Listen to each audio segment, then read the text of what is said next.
একটা টলি না, টলি 5,000 টাকা।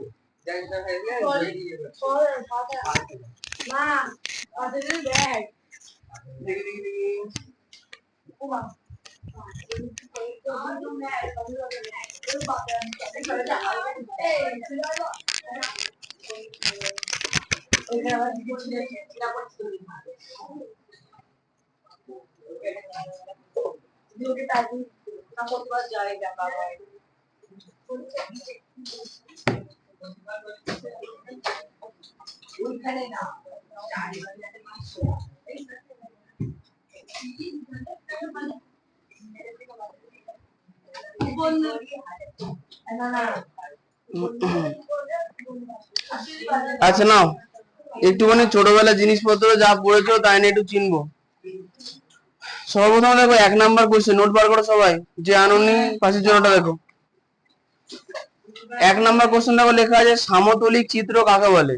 সামতলিক চিত্র মানে এই যে সমতল, এটা কি সমতল, খাতার পৃষ্ঠা সমতল, সমতলে দেখো যদি কমেন্ট করো বাড়ি বাড়ি দেবো, কিন্তু ফালতু কমেন্ট করবা না। সকাল থেকে যে ভাঁট বকছে তোমার ফালতু কথা। সমতলিক চিত্র, সমতলিক চিত্র মানে কি সমতল, যেমন খাতার পৃষ্ঠা সমতল, আমাদের বোর্ড সমতল, এগুলোকে সমতলের উপর যে ছবিগুলো আমরা আঁকতে পারবো তাদের আমরা কি বলবো, সমতলিক চিত্র।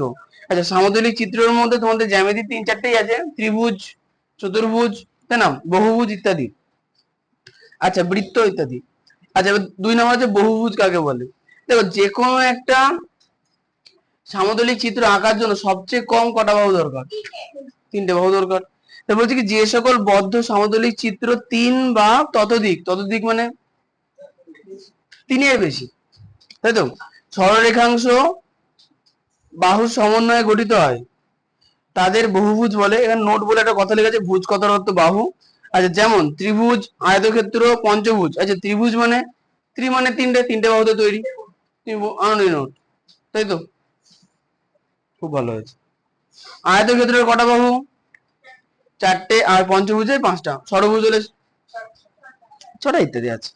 3 কোশ্চেন, বহুভুজের বাহু ও কৌণিক বিন্দু কি। তাহলে এটা বহুভুজ আগে, তাহলে বাহু আর কৌণিক বিন্দু ইজিলি বুঝতে পারবো। তাহলে বহুভুজ মনে করে এটা হচ্ছে ত্রিভুজ, আর এটা হচ্ছে চতুর্ভুজ। বলে এটা চতুর্ভুজ হয়েছে না হয়নি, 4খানা বাহু আছে কি নেই, 1 2 3 4, তাহলে এটা চতুর্ভুজ, ঠিক আছে।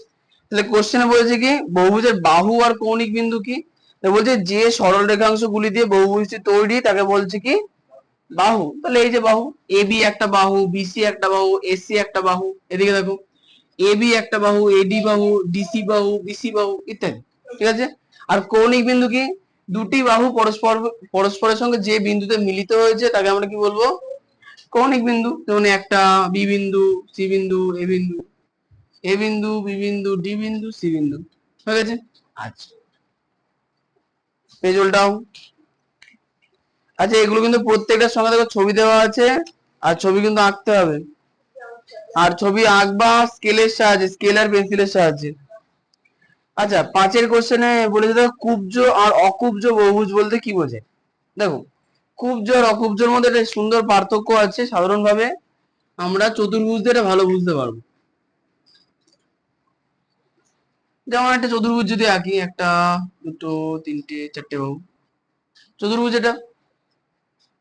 আর একটা চতুর্ভুজ এইভাবে আঁকতে পারি, 1 2 3 4টে বাহু, তাহলে এ বি সি ডি, এ বি সি ডি। আচ্ছা তাহলে চতুর্ভুজের একটা শীর্ষবিন্দু থেকে, চতুর্ভুজের একটা শীর্ষবিন্দু থেকে তার বিপরীত যে শীর্ষবিন্দু, সেই সংযুক্ত সরলরেখাংশকে আমরা কি বলি, কর্ণ। কি বলি সেটাকে, কর্ণ। এখন দেখো তো এই যে চতুর্ভুজটা আছে, তাহলে এর যে কর্ণ হচ্ছে এসি, অথবা আরেকটা কর্ণ যদি আগে বিডি, তাহলে এই দুটো কর্ণ চতুর্ভুজের ভেতরে না বাইরে, ভেতরে। কিন্তু এইটার ক্ষেত্রে দেখো, দেখো বি থেকে ডি যদি একটা কর্ণ হয় তাহলে, আচ্ছা কর্ণগুলোকে আমরা ডট লাইন দিয়ে প্রকাশ করি তাহলে ভালো হবে আরো। তাই তো? দেখো বি থেকে ডি একটা কর্ণ দেখো, চতুর্ভুজের ভিতরে না বাইরে চলে এসেছে? বাইরে। তা বলা হচ্ছে কি যে সকল চতুর্ভুজের কর্ণগুলো চতুর্ভুজের ভেতরে থাকে তাদের আমরা কি বলবো? কুব্জ। আর যেগুলোর ক্ষেত্রে বাইরে চলে যায়, কর্ণ চতুর্ভুজের বাইরে চলে যায়, তাদের আমরা কি বলবো? অকুব্জ। এটা বই থেকে এই লেখা থেকে পড়ে নি। যে বহুভুজের সব কর্ণগুলি সেই আচ্ছা হাতের লেখা মোটামুটি বোঝা যাচ্ছে তো? আমার খুব সুন্দর হাতের লেখা তো। হ্যাঁ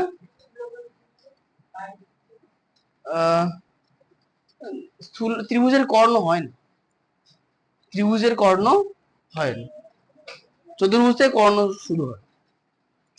আচ্ছা যে বহুভুজের সব কর্ণগুলি, যে বহুভুজের সব কর্ণগুলি সেই বহুভুজাকৃতি ক্ষেত্রের ভিতরে থাকে তাদের কুব্জ বহুভুজ বলে। আচ্ছা এখানে সাইডে দেখো কুব্জ বহুভুজের সাইডে যে ছবিটা আছে এটা কিন্তু অকুব্জ বহুভুজের, দেখো নিচে চিত্র বলে লেখা, যদি খেয়াল রাখবো। আর নিচে দেখো কুব্জ বহুভুজের ছবিটা দেওয়া আছে, দেখো ওই জন্য আমি অ্যারো দিয়ে দিয়ে দিয়েছি।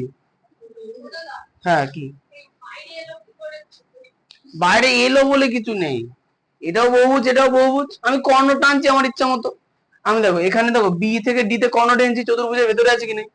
আছে। দেখো এখানে দেখো A B C D anticlockwise লিখেছি, এখানে দেখো A B C D anticlockwise লিখেছি, কিন্তু দেখো এখানে বি থেকে ডি যে কর্ণটা আছে দেখো ভেতরে থাকছে, এখানে বি থেকে ডি কর্ণ হলে দেখো চতুর্ভুজের বাইরে চলে আসছে। তো এটা হচ্ছে পার্থক্য, আর কোনো পার্থক্য নেই। বুঝতে, বাইরে চলে এলো বলে কিছু নেই, আমি টান থেকে দেখলাম চতুর্ভুজের ভেতরে পড়ছে না, আমি কি করবো? বুঝতে পারলাম? আচ্ছা তাহলে এখানে ছবিগুলো একটু খেয়াল রাখবা, ঠিক আছে? প্রথম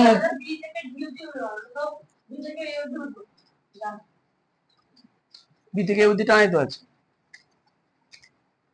আচ্ছা না, এটা তো বাহু হয়ে যাচ্ছে, একটা বাহুকে মানে একটা কি বলতো এইটার সঙ্গে যেটা জোড়া আছে ওটা বাদ দিয়ে তারপরে। হ্যাঁ আচ্ছা তাহলে কুব্জ আর অকুব্জ বোঝা গেল। দেখি তোমাদের বইতে একবার দেখে নি কি বলেছে। একই থাকারই কথা, বই থেকেই তুলে তুলে দেওয়া, বইতে সাজানো নেই, একটু সাজিয়ে দিয়েছি। এই আকাশ বাতাস থেকে তো তুলে আননি। হ্যাঁ না ত্রিভুজের কর্ণ হবে না, অন্তত মিনিমাম চতুর্ভুজ হলে কর্ণ আঁকা সম্ভব। এইটে সিলেবাস তোমাদের চেঞ্জ, এইটে স্ট্রাকচার চেঞ্জ হবে। আমি আমি আমার ফোনটা দেখে বললাম, ফোনে আছে লেখা। কদিন আগে পড়লাম এনইপি 2020, কদিন আগে মানে কি 2020 সালেও পড়েছিলাম, আর এই বছরও পড়েছিলাম দুবার, ভুলে গেছি। পরীক্ষার আগে ছিল, আমাদের পরীক্ষায় এসেছিল ওটা। হ্যাঁ হ্যাঁ এইটা যদি শোনো, যদি সেমিস্টার স্ট্রাকচার 9 থেকে আছে, 8 থেকে নেই, আর তোমাদের সময় শিওর সেমিস্টার, ভেবে কোনো লাভ নেই। আর নেক্সট ইয়ার এবছর যারা 8 এ পড়ছে 2025 থেকে আমি যতদূর জানি সেমিস্টার হয়ে যাবে, মানে ওটা অ্যাপ্লাই করার ডেট লেখা আছে। এখন অ্যাপ্লাই যদি করতে হয়, সিলেবাস যদি রেডি না থাকে তাহলে অ্যাপ্লাই করবে না, সেক্ষেত্রে তোমাদের ওটা পাবো, তোমরা যখন 9 এ উঠবে তখন থেকে হবে। আর সিলেবাস চেঞ্জ বোধহয় তোমরা 9 থেকেই পাবো, 8 থেকে চেঞ্জ হবে। সিলেবাস ওই 1 থেকে চেঞ্জ হতে আসে, তো ওই জন্য 9 থেকে চেঞ্জ হবে, হট করে 8 চেঞ্জ হবে হয়তো, গ্যারান্টির কিছু নেই হয়তো। সে যাই হোক, সিলেবাস চেঞ্জ হলে যে 100% চেঞ্জ হবে কিছু না, ওই সিলেবাসে ওই লেখালেখি একই থাকবে, বইয়ের স্ট্রাকচারটা বইয়ের প্যাটার্নটা এখন যেমন পিকক মডেল ফলো করে, দেখো বইয়ের সামনে লেখা থাকবে পিছনে লেখা থাকে না, পিকক মডেল, তাই তো? হয়তো মডেলটা চেঞ্জ করবে, ওই আর কিছু হবে। হ্যাঁ আর এই কিছু অ্যাডভান্স জিনিস আসবে, যেমন মনে করো 11-12 আমরা লগ পড়েছিলাম সায়েন্সে, তো এখন অঙ্কের লগ আছে 9 এ, যে লগটা 10 গিয়ে কাজে লাগে না, কিছু প্রবলেমও আছে। তবে আমাদের যে সিলেবাস ছিল, আমাদের সিলেবাসে লগ কিছু ছিল না, আমরা 11-এ উঠে দেখি লগ আবার কি জিনিস, লম্বা লম্বা এলওজি লেখা, পরে দেখি ও আচ্ছা কাজে লাগে, করা যায় কাজ করবে ওই। তো তোমাদের এমন কিছু থাকবে, উনিও তো ভাবার কিছু নেই। আর সব থেকে সেমিস্টারে সব থেকে সুযোগ তোমরাই পাবো, মানে এইভাবে প্র্যাকটিস দিগ্নগর পাবে না, কোথাও হয় না। ডেইলি পরীক্ষা, খাতা দেখা, সব কাজকর্ম কোথাও হয় না। যাই হোক আপাতত এখানে চলে আসি, ছবি ঠিকই আছে। আচ্ছা বইতে দেখো অকুব্জ আর কুব্জ ছবি দুটো আর লেখা দুটো ঠিকই আছে, তোমরা শুধু এই যখন লিখবা অকুব্জ ছবিটা অকুব্জর পাশে লিখবা, মানে আঁকবা, আর কুব্জর ছবিটা কুব্জর পাশে আঁকবা, ঠিক আছে?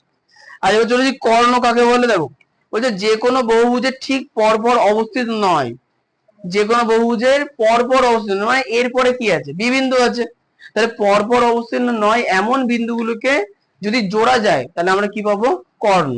তাহলে এরপরে কোন বিন্দু আছে, বি বাদ দিয়ে দাও, তারপরে বিন্দু সি, তাহলে এর পরের বিন্দু বি, ওটা বাদ, তারপরে সি, তাহলে একটা বিন্দু বাদ দিয়ে পরের বিন্দুকে জুড়লে কি পেলাম আমরা, কর্ণ। এটা তাহলে চতুর্ভুজ হলো।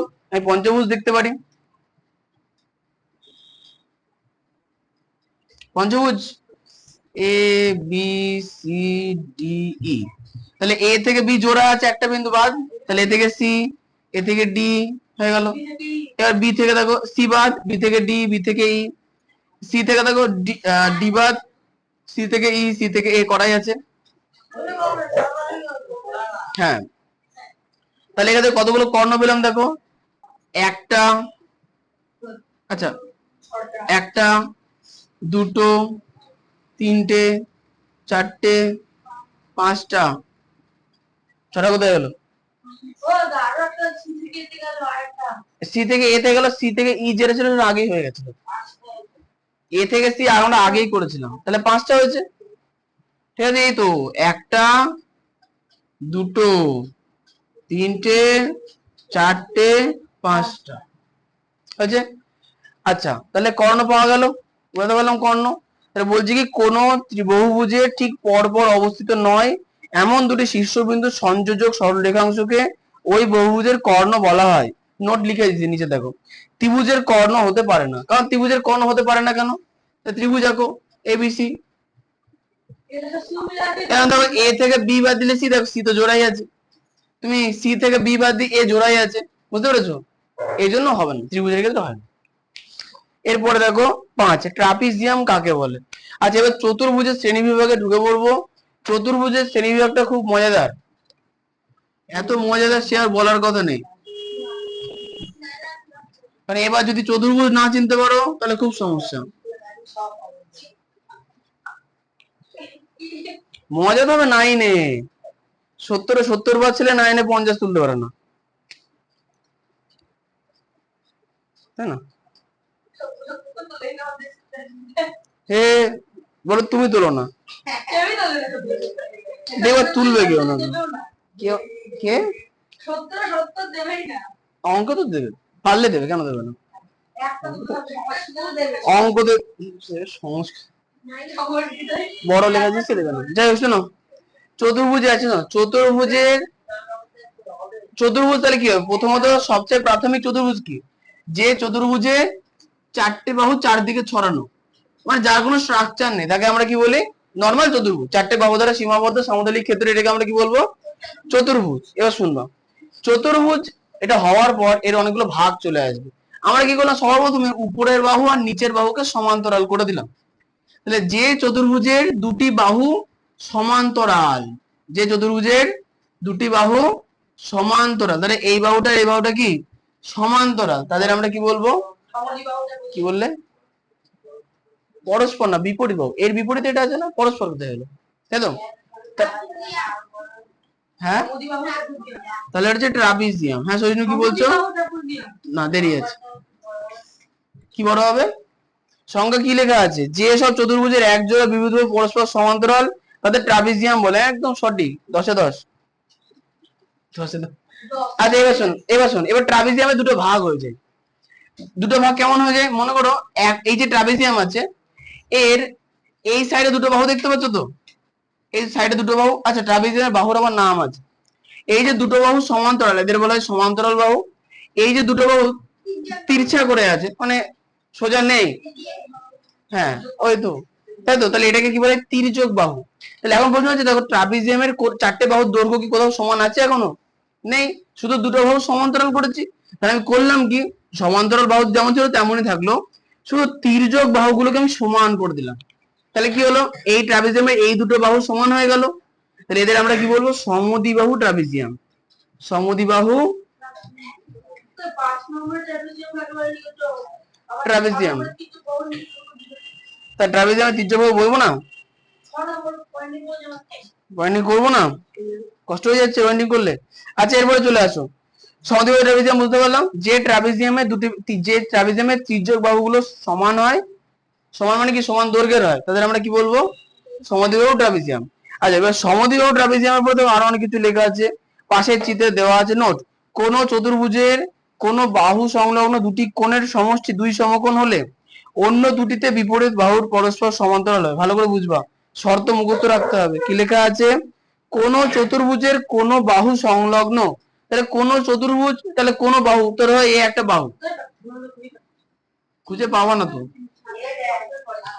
7 কোশ্চেনে দেখো ফার্স্ট যে নোট বলে লেখা আছে ওখানে, ইংরেজি আবার নোট বলে লেখা, বুঝতে পারছো তো? এই নোটই দেখো আবার, নাহলে আবার বলো হাতের লেখার দোষ। দেখো লেখা আছে কোন চতুর্ভুজের কোন বাহু সংলগ্ন দুটো কোণ, মানে এই হচ্ছে কোন একটা বাহু, এই সংলগ্ন একটা কোণ, এই একটা কোণ, দুটো কোণ হয়ে গেছে। বলেছে যে দুটি কোণের সমষ্টি দুই সমকোণ হলে, মানে এই দুটো কোণের যোগফল যদি দুই সমকোণ মানে 180 ডিগ্রি হয়, তো হলে অন্য দুটি বিপরীত বাহু পরস্পর সমান্তরাল। যদি এই দুটো কোণ 180 ডিগ্রি হয়, তাহলে অন্য দুটি বিপরীত বাহু মানে এই দুটো পরস্পর কি হবে? পরস্পর সমান্তরাল। ঠিক আছে? সমান্তরাল মানে হচ্ছে এই যে উপরে যে দুটো বাহু দেখতে পাচ্ছ, এটা হচ্ছে সমান্তরাল। হ্যাঁ হ্যাঁ হ্যাঁ হবে, হ্যাঁ ঠিক। আচ্ছা, এবার চলে আসি নোট, সেকেন্ড নোট। দেখো লেখা আছে ট্রাপিজিয়ামের তির্যক বাহু দুটির দৈর্ঘ্য সমান হলে তাদের যে কোনো সমান্তরাল বাহু সংলগ্ন কোণ দুটির পরিমাণও সমান। কি বলা হয়েছে? বলে ট্রাপিজিয়ামের তির্যক বাহু দুটো, এই যে তির্যক বাহু দুটো, এই দুটো যদি সমান হয় তাহলে যে কোনো সমান্তরাল বাহু সংলগ্ন, তাহলে সমান্তরাল বাহু দুটো কোণ, এই দুটো বাহু সমান্তরাল, তাদের যে দুপাশের কোণ, এদের কোণের যোগফল কত হবে? আচ্ছা, যোগফল সমান, পরিমাপ সমান হবে। আচ্ছা, এবং ট্রাপিজিয়ামটির কর্ণদ্বয়ের পরিমাপ কি হবে? সমান। মানে ট্রাপিজিয়াম কর্ণ মানে কি, এইখান থেকে এটা জুড়ে দিলাম একটা কর্ণ, এইখান থেকে জুড়ে দিলাম আরেকটা কর্ণ, এই দুটো কর্ণের যে দৈর্ঘ্য হবে সেই দৈর্ঘ্য কি হবে? সমান হবে। মুখস্থ রাখবে, আমাদের শর্ট কোশ্চেন আসবে, পরে বলো দাদা তো পড়ায়নি, পেজ উল্টাও। এগুলো হ্যাঁ, এগুলো কম্পিউটারের কোনো চাপ নেই। হ্যাঁ হ্যাঁ, পেপারটা 2022-এই করা। হ্যাঁ, উপরে লেখা আছে না? হ্যাঁ, 22-এ লাস্ট এডিট হয়েছিল, ঠিক, 22-এর পরে করা হয়নি। আচ্ছা, এরপরে এবার লেখা আছে 8 নম্বরে, যদি, এবার বলছে কি, যদি ট্রাপিজিয়াম, 8 নম্বর কোশ্চেন, যদি ট্রাপিজিয়ামের তির্যক বাহু দুটি পরস্পর সমান্তরাল হয়ে যায়, সেই ট্রাপিজিয়ামকে কি বলবো? ভালো করে বুঝবো। তবে এই যে তির্যক বাহু দুটো, এরা কি সমান্তরাল আছে? নেই। তাহলে তির্যক বাহু দুটোকে মনে করো সমান্তরাল করে দিলাম, তাহলে কেমন হবে? তাহলে মনে করে দেখো, ধরো এই বাহুটা এরকম আছে, তাহলে এই বাহুটা এরকমই থাকলো, এই সাইডের বাহুটাকে এরকম করে দিলাম, তাহলে এই যে সুন্দর যে ছবিটা হলো, দেখো চারটে বাহু সমান্তরাল হয়ে গেল, এর নাম কি হবে? সামান্তরিক। এবার সামান্তরিকের প্রবলেম আছে। আবার সামান্তরিকে দেখো এই কোণটা আর এই কোণটা সমান, আবার এই কোণটা সমান। সামান্তরিকে আমি কি করলাম? একটা কোণকে 90 ডিগ্রি দাঁড় করিয়ে দিলাম, তাহলে পাবো কি? আয়তক্ষেত্রের চারটে বাহুর দৈর্ঘ্য সমান করে দিলাম, তাহলে পাবো কি? বর্গক্ষেত্র। আবার একই ভাবে এই যে ছবিটা আছে সামান্তরিক, এই ছবিটার চারটে বাহুর দৈর্ঘ্য যদি সমান করে দিই, তাহলে পাবো হচ্ছে নিমকি স্ট্রাকচার, যাকে আমরা কি বলবো? রম্বস। তাহলে একটা সাইড হয়ে গেল। আচ্ছা, সেকেন্ড সাইডে আছে, এই যে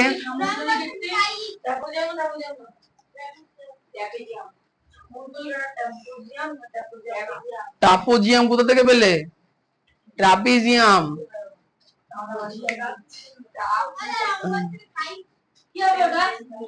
দাঁড়া, ওর কোশ্চেনের উত্তরটা দিয়ে নি। আরে 8 নম্বর কোশ্চেন আছে, কোশ্চেন গুলো একটু পড়ে নে। দেখো বলছে কি, যদি ট্রাপিজিয়ামের তির্যক বাহু দুটি পরস্পর সমান্তরাল হয়ে যায়, সেই ট্রাপিজিয়ামকে কি বলবো? তাহলে এই যে সমদ্বিবাহু ট্রাপিজিয়াম ছিল, এর তির্যক বাহুগুলো পরস্পর সমান্তরাল হয়ে গেল, তো সমান্তরাল হয়ে গেলে কি হবে? ছবিটা কেমন হয়ে যাবে?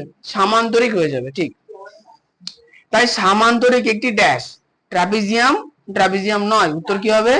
ট্রাপিজিয়াম। ওটা লিখে নিতে হবে, কারণ এখানে ড্যাশ দেওয়া আছে, অথবা টিক মেরে নাও। তাই সামান্তরিক একটি ট্রাপিজিয়াম।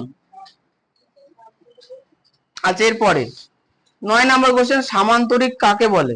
তাই সামান্তরিক কাকে বলছে দেখো, যে চতুর্ভুজের বিপরীত বাহুগুলি পরস্পর সমান্তরাল তাকে সামান্তরিক বলে। এখন তারা বলবো কি আয়তক্ষেত্র কি সামান্তরিক? উত্তর হচ্ছে হ্যাঁ, সামান্তরিক। তো আয়তক্ষেত্রে বিপরীত বাহুগুলো পরস্পর সমান্তরাল তো, সমান্তরিক। বর্গক্ষেত্র কি সমান্তরিক? উত্তর হচ্ছে হ্যাঁ। বিপরীত বাহুগুলো দৈর্ঘ্য, বিপরীত বাহুগুলো কি সমান্তরাল? সমান্তরিক। রম্বস কি সামান্তরিক? উত্তর হচ্ছে হ্যাঁ। বিপরীত বাহু দৈর্ঘ্যগুলো কি সমান, সরি বিপরীত বাহুগুলো পরস্পর সমান্তরাল, তাহলে উত্তর কি হবে? সত্যি। এবার কোশ্চেনে আসো। বলে সামান্তরিকের বিপরীত বাহুর দৈর্ঘ্য সমান ও বিপরীত কোণের মান সমান। বিপরীত কোণের মান মানে এই যে এটা, মনে করো এই যে কোণটা আছে এর বিপরীত কোণ কোনটা? এটা। তাহলে এই দুটো কোণের মান কি হবে? সমান। এটা যদি 105 ডিগ্রি হয় তাহলে এটা কত হবে? 105 ডিগ্রি। এই কোণটার এই কোণটার মান কি হবে? সমান। তাহলে এটা যদি পাশের কোণ সমান হবে না, বলো এই কোণটার এই কোণটা সমান, তাহলে তাহলে এরপরে সামান্তরিকের যে কোনো একটি কোণের পরিমাণ 90 ডিগ্রি হয় তাহলে কি পাবো? সামান্তরিকের যে এইটা সামান্তরিক ছিল, একটা কোণকে ঠেলা মারলাম, ঠেলা মেরে 90 ডিগ্রি করে দিলাম, তাহলে পেলাম কি? আয়তক্ষেত্র। আয়তক্ষেত্রের চারটে বাহুর দৈর্ঘ্য যদি সমান করে দিই, বর্গক্ষেত্র। আচ্ছা আচ্ছা, কোশ্চেন আসছে এবার। বলছে যে হ্যাঁ মানে এই স্ট্রাকচারটা যদি তৈরি করে করতাম বেশ ভালো হতো, হ্যাঁ বানিয়ে রাখতাম, ধরে ঠেলা মারতাম, 90 ডিগ্রি হয়ে আয়তক্ষেত্র হয়ে যেত। এবার ছোট করে দিলাম, বর্গক্ষেত্র হয়ে যেত। বানালে কিন্তু হেভি হতো। বানানো যাবে, অবশ্যই বানানো যাবে। না না, পিচ বোর্ড দিয়ে কেটে কেটে বানাতে হবে, শক্ত হবে, টিকাতে হবে তো। আচ্ছা এরপরে দেখো লিখেছে সামান্তরিকের এক জোড়া সন্নিহিত বাহুর দৈর্ঘ্য সমান হলে এই ধরনের সামান্তরিকে কি বলা হয়? ভালো করে শুনবা। এই যে সামান্তরিক, সামান্তরিকের কোণ সমান করতে বলেছে? বলেনি, বলেছে কি সন্নিহিত বাহুগুলোকে সমান, মানে এই বাহুটার দৈর্ঘ্য যা হবে এই বাহুটার দৈর্ঘ্য, সন্নিহিত মানে পাশের বাড়ির মতো। এই বাহুটার পাশে কি আছে? এই বাহুটা, তাই তো? তাহলে এই বাহুটার দৈর্ঘ্য আর এই বাহুটার দৈর্ঘ্য যদি সমান হয়ে যায় তাহলে উত্তর কি হবে? কাইট না, রম্বস। কি হবে? দেখো এই দুটো বাহুর দৈর্ঘ্য সমান, এদের কোণগুলো কি 90 ডিগ্রি হয়েছে? না, হয়নি। আচ্ছা দেখো আবার একইভাবে দেখো, রম্বসের যদি আমি প্রত্যেকটা কোণকে 90 ডিগ্রি করে দিই তাহলে আবার কি পাবো? বর্গক্ষেত্র পাবো। রম্বসকে, রম্বসটা আঁকা হয়েছে এমন করে সেটা করে, রম্বসকে কেন ঠেলা মারতে একটু, ঠেলা মারলে কোনটা 90 ডিগ্রি হয়ে যাবে তাহলে। না রম্বস ওরমই থাকে, রম্বস শুয়ে থেকেই ভালো আছে। আচ্ছা বলো রম্বসের প্রতিটি বাহু দৈর্ঘ্য সমান কিনা? হ্যাঁ, রম্বসের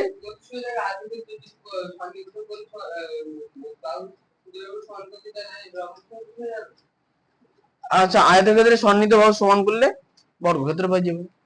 কারণ সন্নিহিত কোণের কথা বললে, তারপর এটা কিন্তু আয়তক্ষেত্র না, এটা সামান্তরিক। যাই হোক বললে কি করে হবে, নাম মুখস্থ রাখতে হবে।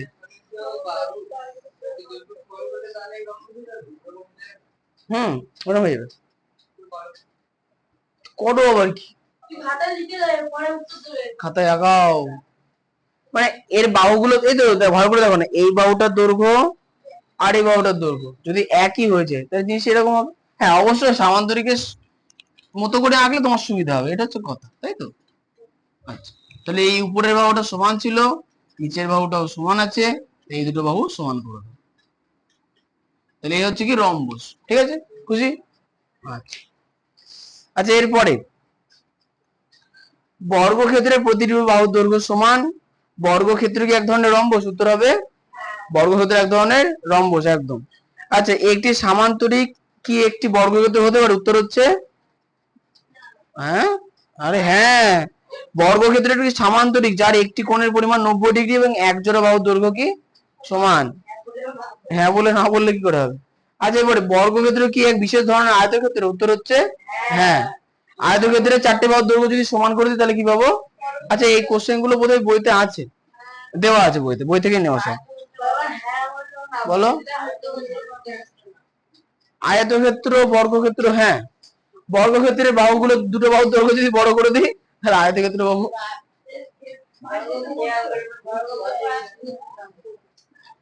এই দাঁড়াও ওর কোশ্চেন শুনতে পাচ্ছি না, বলো। আয়তক্ষেত্র আর বর্গক্ষেত্র আলাদা জিনিস, কিন্তু আয়তক্ষেত্র এক ধরনের বর্গক্ষেত্র। হ্যাঁ ঠিক আছে, ওই বড়টাকে চেপে ছোট করে দেবো তাহলে আয়তক্ষেত্র। মানে ব্যাপারটা কি বলতো, ওইভাবে না, আমরা এর বৈশিষ্ট্য আলোচনা করব, এর বৈশিষ্ট্যের সঙ্গে এর বৈশিষ্ট্য ম্যাচ করাবো, তাহলেই হয়ে গেল। হ্যাঁ, যাই হোক, 10 কোশ্চেনটা কাইট কাকে বলে। আচ্ছা, কাইটের বৈশিষ্ট্য হচ্ছে, মনে করো যে কোনো একটা চতুর্ভুজ আছে, এই চতুর্ভুজের ধরো এর চতুর্ভুজ আছে, এই চতুর্ভুজে দেখো সন্নিহিত বাহুর দৈর্ঘ্যগুলো আমি সমান করে দিলাম। দেখো তাহলে এই বাহুটা সমান হয়ে গেল, এই বাহুটা সমান লাগছে না, তাহলে এই বাহুটা সমান হয়ে গেল। তাহলে এবার দেখো এই বাহুটার সঙ্গে এই বাহুটা কি সমান? না, এই দুটো বাহু সমান, আবার এই দুটো বাহু সমান, তাই তো? তাহলে এদের কি বলা হবে? কাইট। কি বলা হবে? কাইট। না, কাইট তাহলে কাইট রম্বসাকৃতি হয় না। কাইটের হয় কি, দুটো বাহু বড় হয়, দুটো বাহু ছোট হয়। কারণ তুমি কাইট মানে ঘুড়ি, বাজারে যে ঘুড়ি বিক্রি হয় বর্গক্ষেত্র, ওটার সঙ্গে মেলাতে গেলে হবে না। সমান্তরাল মানে বুঝো কেমন গো? রেল লাইনের পাতের মতো হবে না। ছবি দেওয়া আছে দেখো বইতে, 10 নম্বর ছবি দেখো, পাশে কাইটের ছবি দেওয়া আছে, পেয়েছো? আচ্ছা, পেজ উল্টাও। 11, সামান্তরিকের বিপরীত বাহু ও বিপরীত কোণগুলোর মধ্যে সম্পর্ক লেখো। হ্যাঁ, এইবার হচ্ছে আসল কোশ্চেনে আসে যাক। তাহলে মোটামুটি ছবি বুঝতে পেরেছো তো এগুলো? আচ্ছা, এগুলো দেখো তোমাদের একদম শেষে দেখো একটা ছবি দেওয়া আছে, বইতেও আছে যদি সেই ছবিটা। এই ছবিতে পরিষ্কার বুঝিয়ে দিয়েছে যে আহ চতুর্ভুজ থেকে কিভাবে কোন ছবি উৎপন্ন হলো। খাদ্য শৃঙ্খল, এটা হচ্ছে চতুর্ভুজের শৃঙ্খল। এদিকে চলে আসে, মুছে ফেল। দেখেছো? তাহলে আমি যদি ইতিহাস পড়াতাম, দেখো 4 পাতা নোট একদিনই পড়ানো, একদম লাগেনি এখন।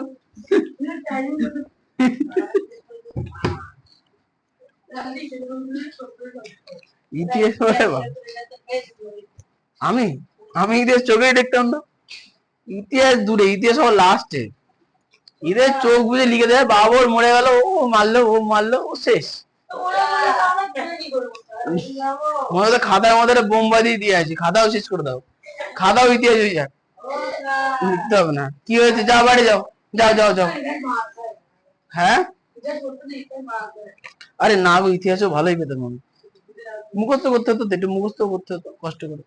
11 নম্বর কোশ্চেন, সামান্তরিকে বিপরীত বাহু ও বিপরীত কোণগুলোর মধ্যে সম্পর্ক লেখো। এই দেখো সামান্তরিক, তাহলে সামান্তরিকে বিপরীত বাহু ও বিপরীত কোণগুলোর মধ্যে সম্পর্ক দেখো, তাহলে এই হচ্ছে আমাদের সামান্তরিক। সামান্তরিকের বিপরীত বাহু, ভালো করে শুনবা, এ বি সি ডি। তাহলে বলো তো দীপিকা, এ বি বাহুর সিডি, আচ্ছা ঠিক আছে, বলো এডি বাহুর বিপরীত বাহু কোনটা? বিসি। তাহলে বলো এডি বাহু আর বিসি বাহুর মধ্যে সম্পর্ক কি? এই দুটো সমান্তরাল এবং সমান, সমান্তরাল এবং সমান। একইভাবে বলো এবি বাহুর বিপরীত বাহু কি?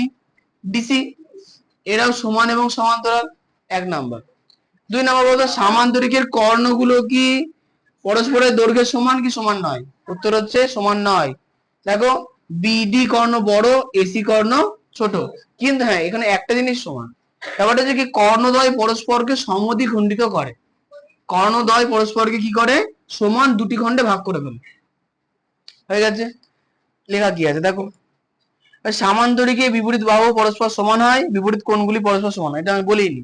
সামান্তরিকে বিপরীত কোণগুলো, এই একটা কোণ, এর বিপরীত কোণ কোনটা? এই একটা, এই কোণ দুটো কি সমান?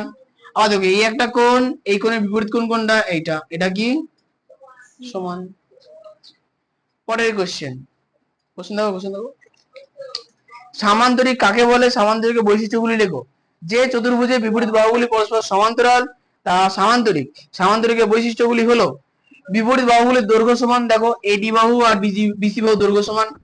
2 নাম্বার, বিপরীত কোণগুলির পরিমাণ সমান, দেখো এই কোণটা বিডি, আচ্ছা অ্যাঙ্গেল এ বি সি, বা তুমি অ্যাঙ্গেল বি বলতে পারো, তাহলে অ্যাঙ্গেল বি কোণের বিপরীত কোণ অ্যাঙ্গেল ডি, এই দুটো কোণ কি সমান। আচ্ছা, এরপরে কর্ণদ্বয়ের দৈর্ঘ্য অসমান, ভালো করে দেখো তো, এই যে দুটো কর্ণ, এই একটা কর্ণ, এই একটা কর্ণ, কর্ণ দুটো কি হবে? অসমান। আর পরেরটা লিখতে, কর্ণদ্বয় পরস্পরকে সমদ্বিখণ্ডিত করে, উত্তর কি হবে? কর্ণদ্বয় পরস্পরকে সমদ্বিখণ্ডিত করে কি করে না? করে। বলছে কর্ণদ্বয় কি? বাস। এই তুমি একটু বুঝিয়ে দাও তো, মাথা মোটা তো বললে, কোনটা কর্ণদ্বয়? দেখাও দেখাও, তুমি মাথা মোটা যা।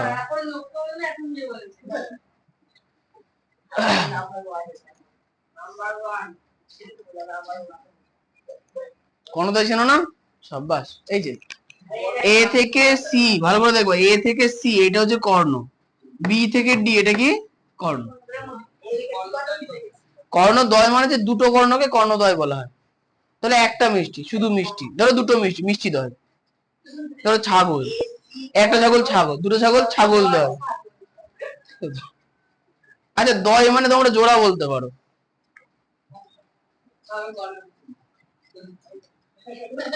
আমার বলার কিছু নেই। আরে এগুলো না জানলে যেমনি কবে করবা, এগুলো ঝাপা মুখস্থ করবে একদম, চোখ কান নাক বুঝে। ওটা লুল দিয়ে লেখা আছে বলছি। আচ্ছা 13 নম্বর কোশ্চেন, রম্বস কাকে বলে ও রম্বস, রম্বস বৈশিষ্ট্যগুলি লেখো। রম্বসের হবে, এটা তো ভুল। 13 নম্বর কোশ্চেনে রম্বসের, আরে আমি ভুলভাল লিখি, তোমরা লিখবো ভবিষ্যতে, দেখবো তখন কত ঠিক লেখো। তখন ধরতে হবে, দেখবা খেপে চেপে ধরো ঝাপ করো। তখন আমি বলবো না এটা ছোটবেলায় কে পড়েছিল ভালো পড়ে, বলে মূর্খ জীবনে পড়েনি, এরকম বলতে হবে। কে পড়েছে বলে আমার নামে দোষ আসবে, তাই না স্যার? এভাবে বলতে হবে, কথা ঘুরিয়ে বলতে হবে, যেন নিজের গায়ে না লাগে। ওই দেখো সে বললো, ছেলে বিলি এত ঘুরিয়ে হয়ে গেছে না। আচ্ছা তাহলে ঠিক করে নিচ্ছি ওটা, রম্বস কাকে বলে ও রম্বস এর বৈশিষ্ট্যগুলি লেখো। বাহ, হ্যাঁ একদম আমার মতো লোক দেখো, কিচ্ছু করার নেই। এখন ওজন কমানো কঠিন হয়ে যাচ্ছে। হ্যাঁ হ্যাঁ, না না ওসব খায় না। 13 নম্বর কোশ্চেন দেখো, রম্বস কাকে বলে ও রম্বসের বৈশিষ্ট্যগুলি লেখো। পেয়েছো? হ্যাঁ, ওরে রম্বসের, দেখো ওর পরে রম্বসের করে নাও, রম্বস আছে ওটাকে রম্বসের করে নাও, ও করা লাগে না, ঠিক আছে। দেখো বলছে যে চতুর্ভুজের একজোড়া সন্নিহিত বাহুর দৈর্ঘ্য সমান তা রম্বস। মানে বলছে যে চতুর্ভুজের একজোড়া সন্নিহিত বাহুর দৈর্ঘ্য সমান, তাই রম্বস বলছে। মানে ছবিটা অনেকটা এরকম হবে।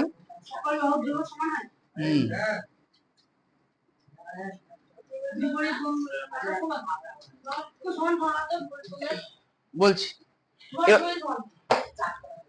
আমার ছবিতে সমান হবে না, বস। আচ্ছা রম্বসের বৈশিষ্ট্য কি? রম্বসের প্রধান বৈশিষ্ট্য, রম্বসের চারটে বাহুর দৈর্ঘ্য কি সমান, সকল বাহুর দৈর্ঘ্য সমান হবে। 2 নাম্বার, তুমি একটু দাঁড়াও না, তুমি কান ধরে দাঁড়াও, কান ধরে দাঁড়াও, আমি তো ওটাই বলতে চাইলাম, কান ধরে দাঁড়িয়ে পড়ো, দাঁড়াও দাঁড়াও দাঁড়াও, না না এখনই মারবো, তুমি দাঁড়াও, না 10 বারই মারবো, তুমি দাঁড়াও দাঁড়াও দাঁড়াও দাঁড়াও।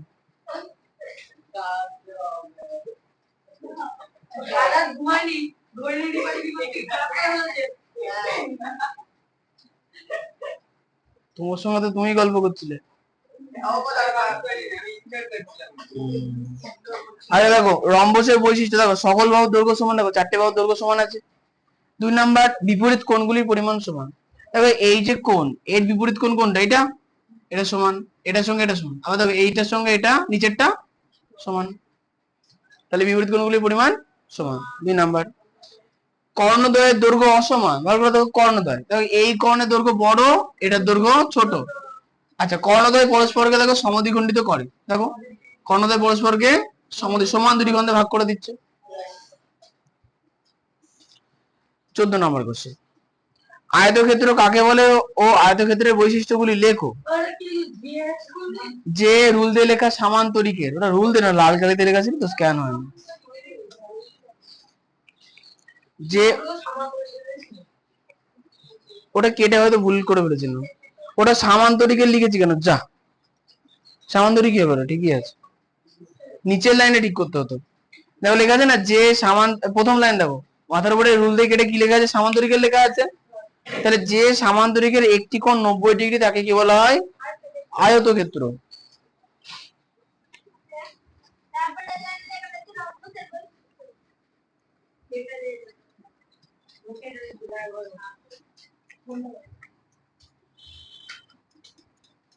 হ্যাঁ, তাহলে যে সামান্তরিকের একটা কোণ 90 ডিগ্রি হয়ে যাবে সেটা কি হবে, আয়তক্ষেত্র।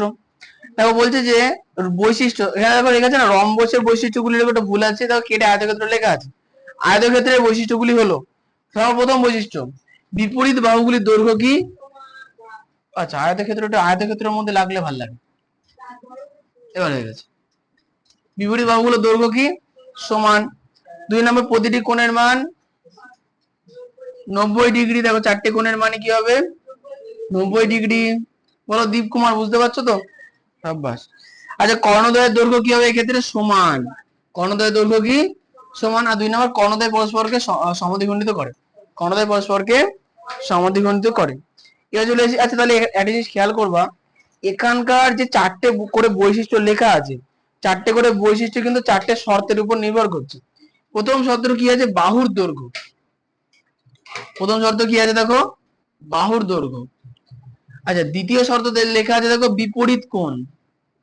দ্বিতীয় শর্ত কি লেখা আছে, বিপরীত কোণ। দেখো তৃতীয় শর্ত লেখা আছে কর্ণের দৈর্ঘ্য, আচ্ছা কর্ণদ্বয়ের দৈর্ঘ্য। দেখো তৃতীয় শর্তে এটা লেখা আছে। 4 নম্বর শর্ত লেখা আছে কি, কর্ণদ্বয়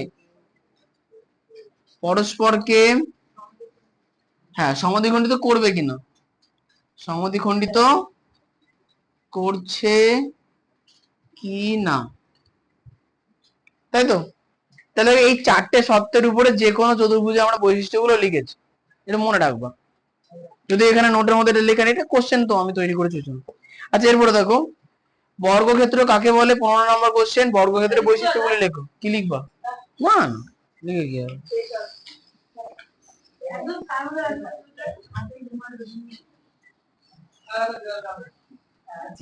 কম রকম।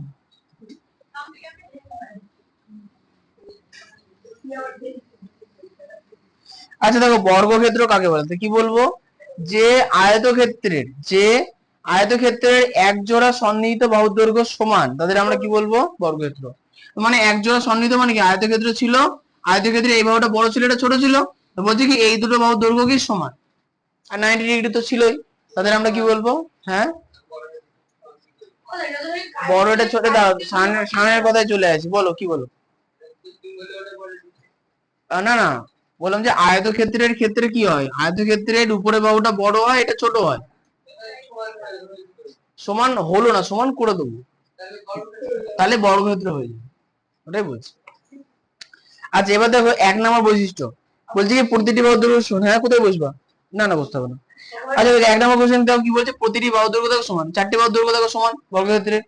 2 নম্বর বিপরীত কোণ, দেখো তো বিপরীত কোণগুলো কেমন হবে, সবকটা চারটে কোণই কি হবে 90 ডিগ্রি।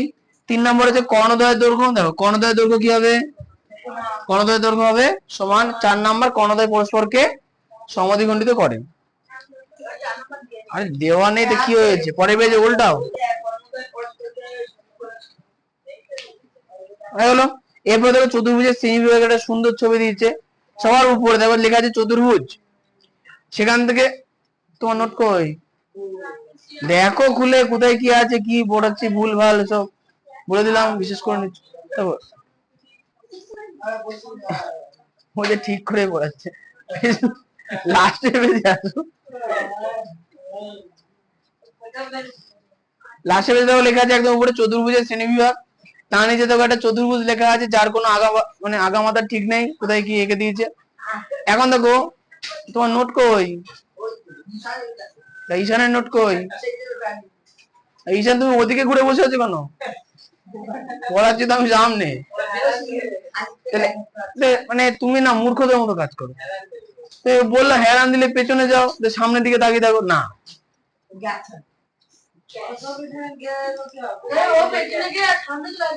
ছেলে মিলে বুঝতে চায় না বলে সমস্যা হয়ে যায়। দেখ ঠিক আছে দেখো সবার প্রথম ছবি ছিল চতুর্ভুজ, দেখো 2 নম্বর লাইনে কি বলেছে, দেখো যে বাঁ দিক থেকে নিচে যে অ্যারোটা এলো দেখো, এক জোড়া বিপরীত বাহু সমান্তরাল, এক জোড়া বিপরীত বাহু মানে উপরে বাহুটা নিচের বাহুটা সমান্তরাল করে দিয়েছে, তাহলে তৈরি হলো কি ট্রাপিজিয়াম। বললেন দেখো ট্রাপিজিয়ামে আমরা দুটো ঘটনা ঘটাতে পারি। ট্রাপিজিয়ামের তির্যক বাহু দুটি যদি সমান্তরাল করে দিই তাহলে সামান্তরিক পাবো। আবার দেখো তির্যক বাহু দুটি যদি দৈর্ঘ্য সমান করে তাহলে কি পাবো? সমদ্বিবাহু ট্রাপিজিয়াম। এখন সমদ্বিবাহু ট্রাপিজিয়ামে কি ওখানে গল্প শেষ হয়ে গেল, সামান্তরিকে চলে এলো। সামান্তরিকে যদি প্রত্যেকটা কোণ 90 ডিগ্রি, একটি কোণ 90 ডিগ্রি করে দিই বা সমকোণ করে দিই তাহলে আয়তক্ষেত্র পাবো। আবার এক জোড়া সন্নিহিত বাহু দৈর্ঘ্য যদি সমান করে দিই সামান্তরিকে তাহলে কি পাবো? রম্বস পাবো। দেখো অ্যারোতে লেখা আছে। এখন দেখো আয়তক্ষেত্রের এক জোড়া সন্নিহিত বাহু সমান করে, এক জোড়া সন্নিহিত বাহু দৈর্ঘ্য সমান করে দিলাম, তাহলে একটা বর্গক্ষেত্র পাবো। আবার দেখো রম্বসের একটা কোণ যদি 90 ডিগ্রি করে দিই তাহলেও কি পাবো? বর্গক্ষেত্র। আবার উপরে চলে যাও ডান দিকে বাহুতে চতুর্ভুজ লেখা আছে। দেখো ডান দিকে কি লেখা আছে অ্যারো দিয়ে? এক জোড়া সন্নিহিত বাহুর দৈর্ঘ্য সমান ও অন্য দুটি বাহুর দৈর্ঘ্য সমান হয়েছে। এটা যদি করে দিই তাহলে কি পাবো? কাইট। আবার কাইটের চারটে বাহুর দৈর্ঘ্য যদি সমান করে দিলে রম্বস, রম্বসের প্রত্যেকটা কোণ সমকোণ করে দিলে এই বসে পড়ো। তাহলে চতুর্ভুজের বিভিন্ন বাহুর দৈর্ঘ্যগুলো যদি আমরা বিভিন্ন ভাবে নিয়ন্ত্রণ করতে পারি তাহলে আমরা বিভিন্ন ধরনের ছবি পাবো। তো এই হচ্ছে আমাদের সুন্দর আজকের পড়া।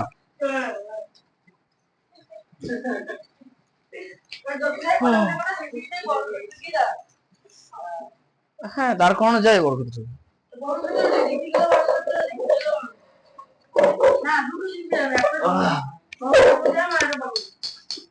ট্রেনের মতো, ট্রেনের রাস্তা চেনো তো ভালো না, এমনি ট্রেনে উঠে পড়ো, কোনো চাপ নেই।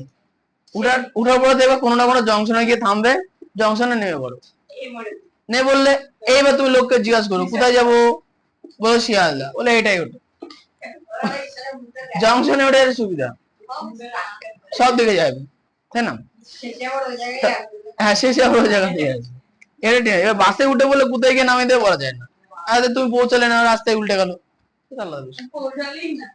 ট্রেনের ক্ষেত্রে আপাতত 2024-এ ট্রেনের না ব্যাপারটা হচ্ছে কি বলো, ট্রেন আগেও উল্টাতো এখনো উল্টাচ্ছে। প্রশ্ন হচ্ছে যে হ্যাঁ সব থেকে সেফ প্লেন আজকের দিনে, সব থেকে সেফ ট্রেন প্লেন। মাঝখানে প্লেন খুব দুর্ঘটনা, ভীষণ দুর্ঘটনা। আচ্ছা সেফ হচ্ছে সাইকেল। একটু বলি শোনো, ওই আগের দিন একটা ঘটনা ঘটেছে আমার এখানকারই, ওই ওই ফসা ছেলেটা আছে না 6-এ 3 মিনিট পরে, সুদীপ্ত। হ্যাঁ হ্যাঁ হয়েছে কি, ও হচ্ছে টালিগুলা থেকে কম্পিউটার শিখে আসছিল হেঁটে হেঁটে, রাস্তার সাইড দিয়ে আসছে ওই সার্ভিস রোড যেটা। হয়েছে কি সামনে দিয়ে ওই রাস্তার যে গাড়িগুলো ভাঙাচোরা গাড়ি, গাড়িতে হেডলাইট নেই, লাইট মাইট জ্বলে না কিছু, ওই রাত 7টার দিকে তখন অন্ধকার, ও গাড়িটাও আসছে, ওর পেছন দিকে ধপ করে ধাক্কা দিয়েছে ওকে, দেও পড়ে গিয়ে ট্রেনে পড়ে গেছে। হাসি না, ড্রেনে যদি ওই কোনাতে যে কোনাটা যদি যদি মাথায় লাগে তাহলে স্পট ডেড হয়ে যেত। এই হ্যাঁ এই জায়গাটায় কেমন একটা চিড়ে গেছে আর মাজাতে এখানে লেগেছে। রাস্তা দিয়ে যখন চলবা, হ্যাঁ ও তো খেয়াল করতে পারিনি হয়তো, রাস্তা দিয়ে চললে বড় গাড়ির আওয়াজ পেলে 2 মিনিট দাঁড়িয়ে যাবে, গাড়ি ভাই আগে চলে যায়। তখন কম্পিউটার শিখে বাড়ি যাচ্ছিল আমার এখান থেকে, তো এই দিক দিয়ে সার্ভিস সন্ধ্যে 7টা নাগাদ হবে। তাহলে বলে নোটে কারোর কোনো সমস্যা?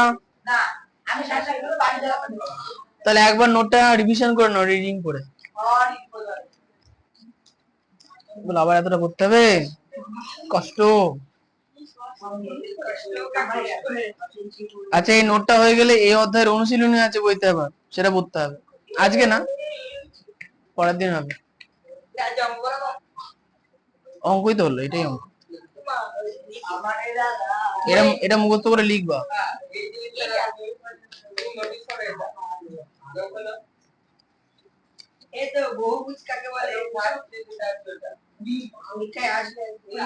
চতুর্ভুজ, হ্যাঁ ওখানে এই ডান দিকে সমান এবং অন্য দুই বাহুর দৈর্ঘ্য সমান। তারপরে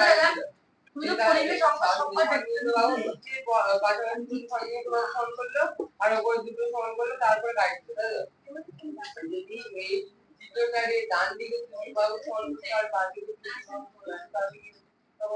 তাহলে ঘোরানো গাইড হতো, একটু ঘুরিয়ে দাও এরকম করে। তা ঘোরা যদি সমান করলে তো তোমার ছবিটা এমনি স্ট্রাকচারে ঘুরে আছে। তুমি খাতায় আঁকো না, তুমি খাতায় আঁকো, এই যে খাতায় আঁকার চেষ্টা করো, দেখো ওই ঘোরানো গাইডই আছে, বলতে দেখো।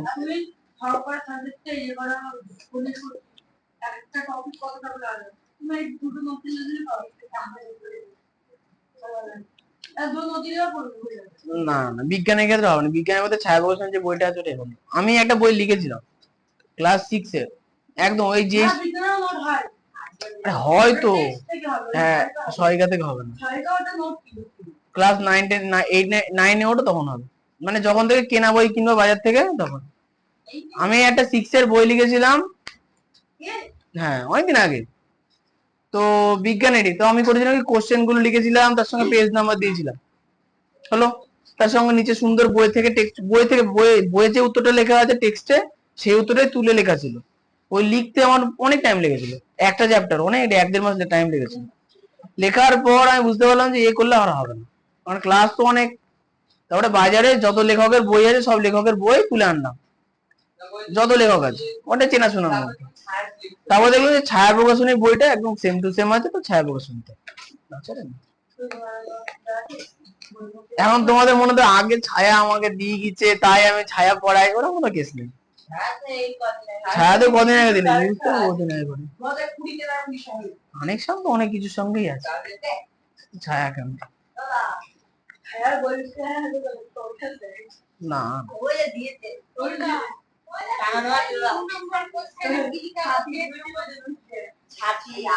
বদ্ধ বদ হয় হয়।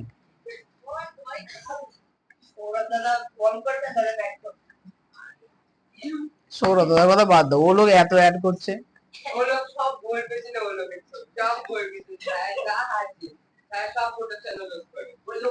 ও লোক কিছুই করে না, ও লোক শুধু ছবিটা নেই আর টাকা দেয়।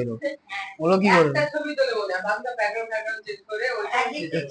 একটা না ফটোশুট যখন হয়, ওই লোককে বলে 1 ঘন্টা লাগবে, 1 ঘন্টা এত লক্ষ্য দেওয়া হবে। আশা করি লক্ষ্যতেই হয়, নাহলে বেশি হতে পারে। ও লোক পারে না, না যে কোনো মানুষ, শোনো শোনো, যে কোনো মানুষ কাজ করে তার কর্মজীবন, মানে মোটামুটি 30 বছর বয়স পর্যন্ত কাজ করে। তো ওই লোক 30 বছর বয়স পর্যন্ত অনেক কাজ করেছে, ওই জন্য এখনো তোমাদের সিলেবাসে আছে সৌরা গাঙ্গুলির পড়াশোনা। কি এ বাবা, তুমি জানো না? তাহলে আর কি হলো, তুমি থাকো। তোমাদের মতো বয়সে ও ওয়ার্ল্ড কাপ খেলতো ক্রিকেট, 16 বছর বয়সে ইংল্যান্ডে গিয়ে বিশ্বকাপ জেতার পর না কি একটা ছিল, জামা খুলে গেঞ্জি ঘোরানোর পর ওকে বাদ দিয়েছিল, জিতেছিল। হ্যাঁ আরে বাদ দিয়েছে, তারপরে কি ছিল, আচ্ছা সেই সময় সে কিন্তু ইন্ডিয়ান ক্রিকেটের ক্যাপ্টেন ছিল তখন। এখন তো ধোনি চলে না, আগে ছিল সৌরভ আর সচিন। হ্যাঁ সৌরভ সচিনের পরে যুবরাজ, যুবরাজ ক্যান্সার হলো তারপরে। হ্যাঁ কিন্তু এটা সত্যি কথা, হ্যাঁ সচিন, সৌরভ সচিন ছিল তখন, বইতে বইতে ছবি থাকতো ওদের। ইয়ে ছিল ওই, আরে ওই একটা ছিল গৌতম গম্ভীর নামে একটা লোক ছিল ক্রিকেটে, গৌতম গম্ভীর বলে লোকটা খেলতো, বোধহয় খেলতো, আমি দেখতাম না, শুধু শুনতাম। আর একটা জিনিস হচ্ছে ওই, হ্যাঁ যুবরাজ সিং মাঝখানে মানে খুব ভালো খেলতো ভীষণ, কিন্তু ওয়ার্ল্ড কাপও তো পেয়েছিলাম। ও মানে একটা ওভারে 7টা 6 মেরেছিল, ও 6টা। আচ্ছা আমরা যেই কটা ওয়ার্ল্ড কাপ জিতেছি সেই জিতার পিছনে সবথেকে বেশি মূল্যবান হাত হচ্ছে যুবরাজ সিং এর, মানে সেকেন্ডে রেকর্ড, ও মানে নাম তো আর রেকর্ড হতো একটা, খেলতে নামলেই রেকর্ড হতো। ও মানে নামলে 4টে করে ছতে এমনিই মারতো পরপর, হ্যাট্রিকই হতে পারবা, কোনো কথা নেই। ওই ক্যান্সারটা হয়েছিল বলে, তাও হ্যাঁ হ্যাঁ এখন কোচ হয়েছে। তাহলে ওরা নিজেদের কর্মজীবন অনেক কিছু করেছে বলে এখন ওরা তোমরা ওদের ছবি দেখতে পাচ্ছ। এখন দেখবে যারা ভালো খেলছে পরবর্তীতে তোমরা এদের বুড়ো হয়ে যাবে, এদের বুড়ো হয়ে গেলে আর দাম নাই, শেষ। রোহিত শর্মা উঠতি বলার কিছু নেই, তুমি তুলে দাও। আচ্ছা যাই হোক, তোমরা হচ্ছে নোটটা একবার রিডিং করে নাও। অসম্ভব, হতেই পারে না। ভালো করে রিডিং পড়ো চুপচাপ। কোনায় কোথায় বানান বুঝতে পারছো না সেসব দেখো, আমি বলে দিই।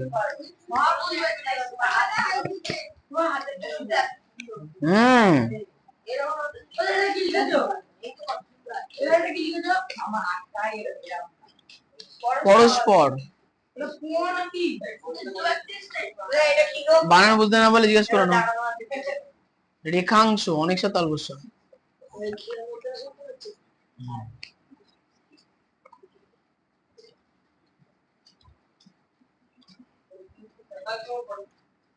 আমার সব বলছে তুমি পড়ো।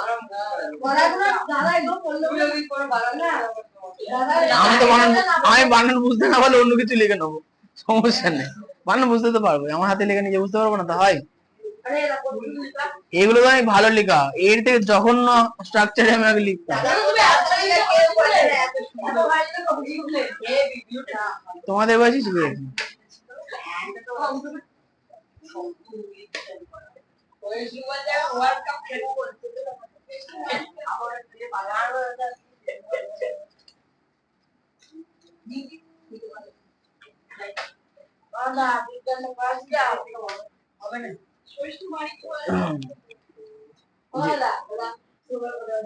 না লিখে দাও, ঘটনা ঘটনা লিখে দাও, ঘটনা লিখে দাও।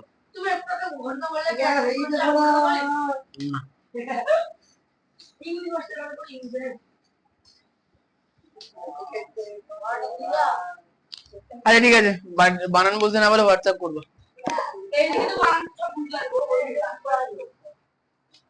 হ্যাঁ ওদিকের গুলো হাতে লেখাই ছিল, তার পরবর্তীতে আবার ডিটিপি করা হয়েছে।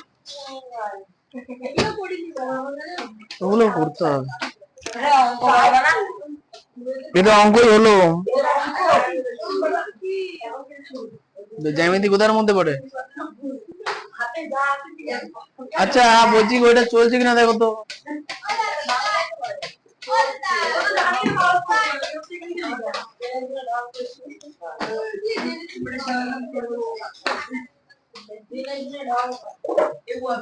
আচ্ছা শোনো নাও, এই অধ্যায়টা হয়ে গেলে এরপরে কিন্তু জ্যামিতি আছে সবই।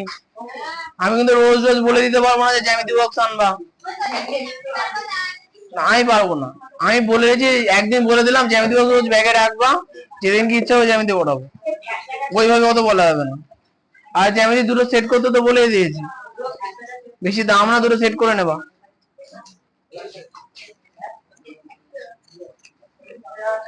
আচ্ছা আজকে হচ্ছে 24 তারিখ,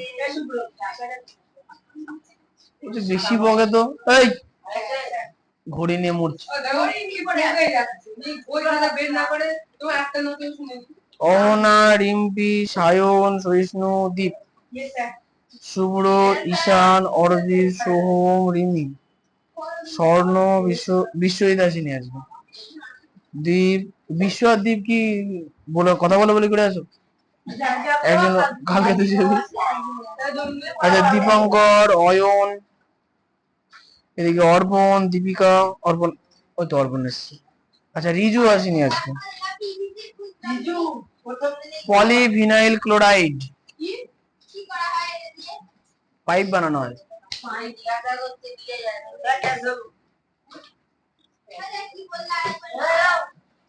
দাদা কাজ শিক্ষক বই দেখেন। পলিভিনাইল ক্লোরাইড জলের পাইপ, অনেক কিছুই বানানো হয়। আচ্ছা আজকে বই দেবে হচ্ছে স্বর্ণদ্বীপ।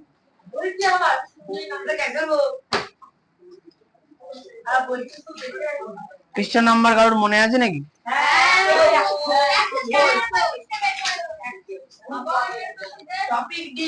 কত জোর ছিল। হ্যাঁ কোন দীপঙ্কর? এ বকছো না তো। আচ্ছা আচ্ছা দেখি আজকে তোমাদের সাধারণ জ্ঞান নিয়ে বিচার হবে, বলো দেখি তুমি। দেখো, ধরো একটা পাটের সুতো আছে, তো সুতির তৈরি সুতো, সুতি মানে বুঝো তো তুলোর সইতি। তাহলে সেই সুতো যদি আমি আগুন ধরিয়ে দিই, তাহলে সেটা কি হবে? আগুন ধরে ছাই পড়ে যাবে, ক্লিয়ার। আচ্ছা যদি আমি একটা নাইলনের সুতো নিই, মানে প্লাস্টিকের সুতো, তাহলে সেটা যদি আগুন ধরাতে যায়, সেটা গুটিয়ে যাবে না ধরার আগে, তাই তো? ও, তাহলে এটা প্র্যাকটিক্যাল করতাম, তাহলে জানো যখন বলে দিলাম। ঠিক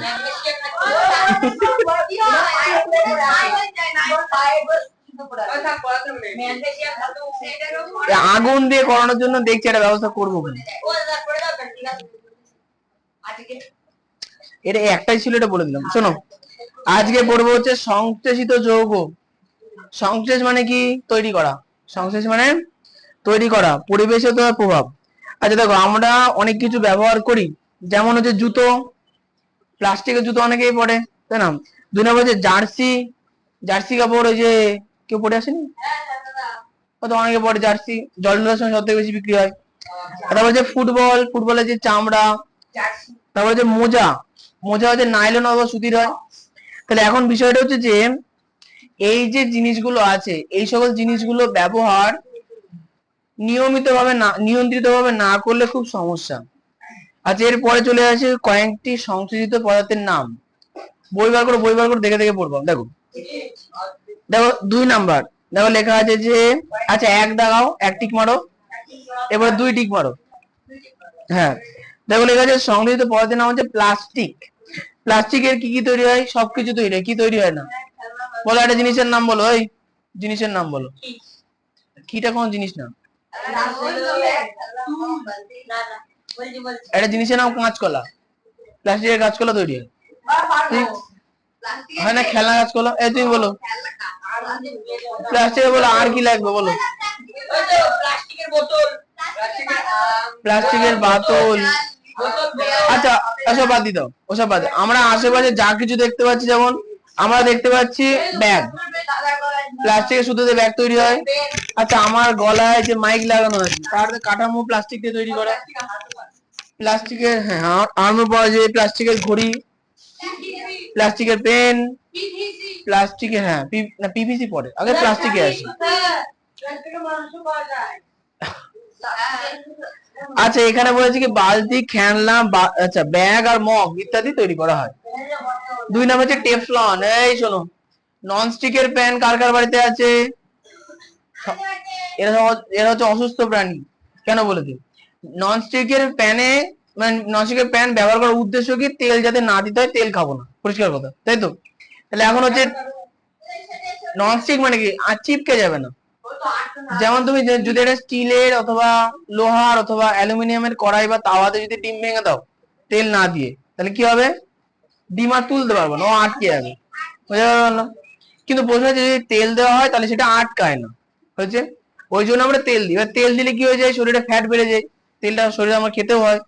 আচ্ছা এবার ব্যাপার হচ্ছে নন স্টিকের প্যানের সুবিধা হচ্ছে নন স্টিকের তেল দেওয়ার দরকার নেই, তুমি নর্মাল ডিম ফেলে দাও, আটকাবে না। এই জন্য হচ্ছে নন স্টিক লোকে ইউজ করে।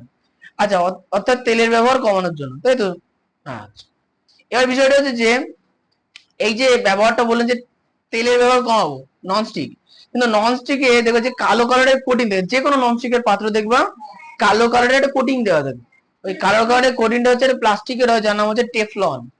এখন টেফলন প্লাস্টিক বোঝা যায়, তাহলে বোঝা যায় যে কোনো মগ, প্লাস্টিকের মগ যদি আগুনের উপরে ধরে, গ্যাসের উপরে ধরে গলে যাবে, আগুন ধরে যাবে। কিন্তু টেফলনে কি আগুন ধরে? হচ্ছে না। এর মানে কি? টেফলনের গলনাঙ্ক অতি উচ্চ, প্রচন্ড। কিন্তু প্রশ্ন হচ্ছে যখন আমরা টেফলনের ওই প্যানে রান্না করি ননস্টিকে, তখন মানে নতুন কনসেপ্ট 2002-এ বেরিয়েছে কনসেপ্টটা, হচ্ছে কি বলছি, ক্ষয় হয়।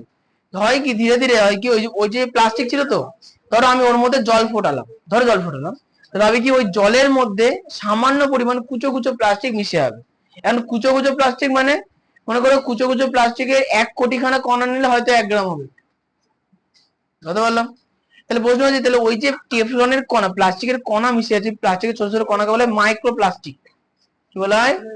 Micro plastic. টেফলনে আগে মানুষ ভাবতো যে হেলদি খাচ্ছি, তেল খাচ্ছে না, খুব হেলদি, এদিকে প্লাস্টিক খেয়ে ফেলছি, লাভ নেই। হতে পারে, আমি তো ইউজ করি না, যাই হোক।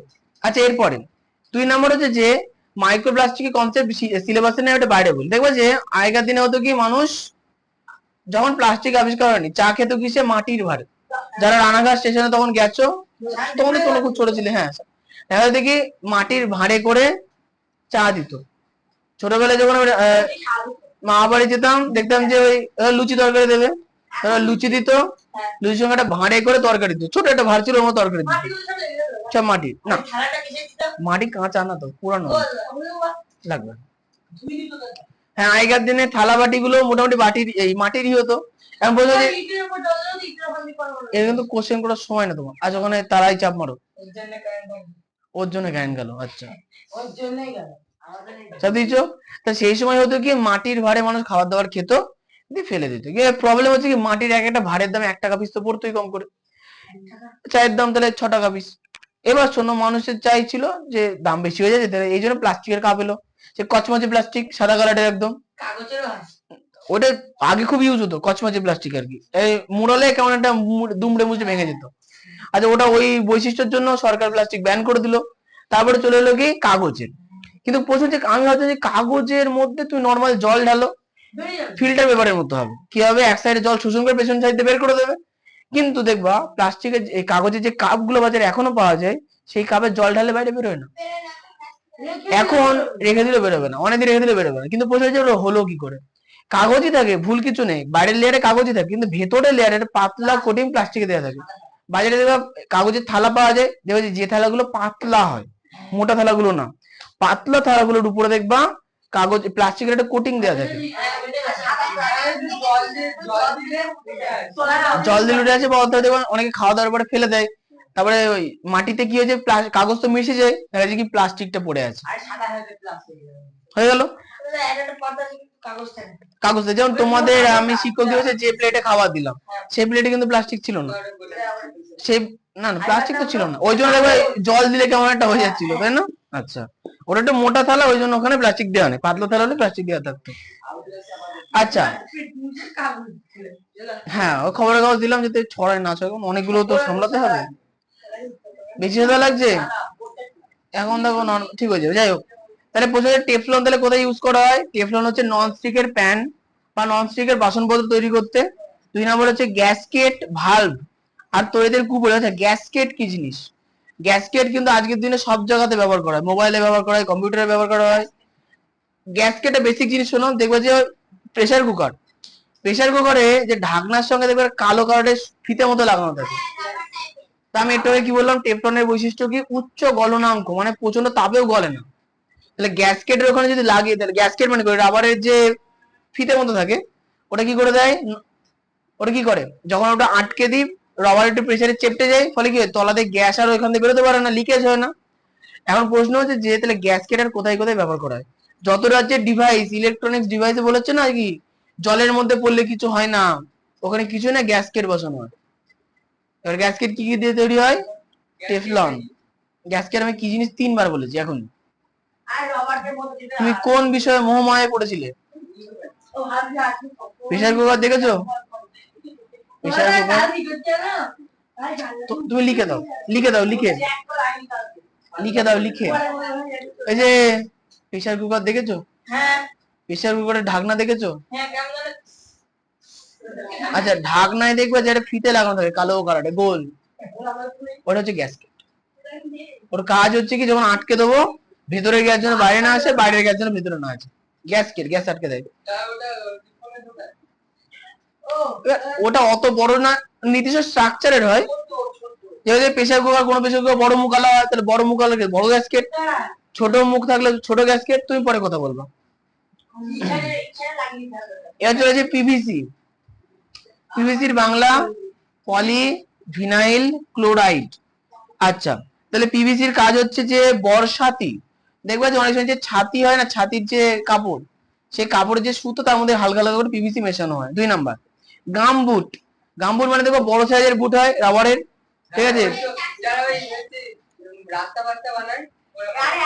চাষিরা, হ্যাঁ, রাস্তা বানানোর লোকরা পরে। জলের পাইপ, জলের পাইপ, জলের পাইপ দেখেছো তো, যে বাড়িতে যে জলের পাইপ গুলো লাগে না সাদা সাদা, ওগুলো হচ্ছে আমাদের বাড়িতেও আছে। আচ্ছা, বৈদ্যুতিক তারের আচ্ছাদন, দেখো ওই যে কারেন্টের যে তার, তারের উপরে যে কোটিং করা থাকে নীল সাদা, তারপরে ওই যে হলুদ কালারের, লাল যা কিছু হল, তো ওগুলো পিভিসি তে তৈরি করা হয়। পেজলটাও, আচ্ছা তাহলে 1 আর 2 দাগিয়ে নাও, প্লাস্টিক। এবার চলে 3, পলিমার কাকে বলে? আচ্ছা, এই বছর পলিমার বললে আবার 2 বছর পর ক্লাস 10 যখন উঠবে তখন পলিমার বলবো, তার মাঝখানে কোথাও পলিমার আর নেই। পলিমার কাকে বলে? দেখো, পলিমার জানার আগে জানতে হবে যে ছোট একটা বিষয়, দেখবে যে আমরা যখন আম পাকাতে দিই, আম তাহলে আম পাকাতে কি করতে হয়, ঝুড়ির মধ্যে আমরা খাই, তার মধ্যে একটা ঠোঙার মধ্যে কার্বাইড এনে রেখে দেওয়া হয়, দিয়ে ওটাকে ঢেকে ঢেকে দিলে এখানে কদিন পরে আম পেকে গেল। এবার প্রশ্ন হচ্ছে যে যে কোনো পদার্থ বা সরি যে কোনো ফল পাকার জন্য একটা বিশেষ গ্যাসের প্রয়োজন হয়, সেটাকে উদ্ভিদ হরমোন বলা হয়, যার নাম হচ্ছে ইথিলিন। কি বলা হয়? মানে আমি এটা কমন বলে বসেলাম, ঠিক আছে। এবার এখানে প্লাস্টিকের সঙ্গে একটু সংযোগ করি, ইথিলিন। ইথিলিনের সংকেত হচ্ছে C2H, যদি C2 হয় তাহলে H4 হবে, C2H4।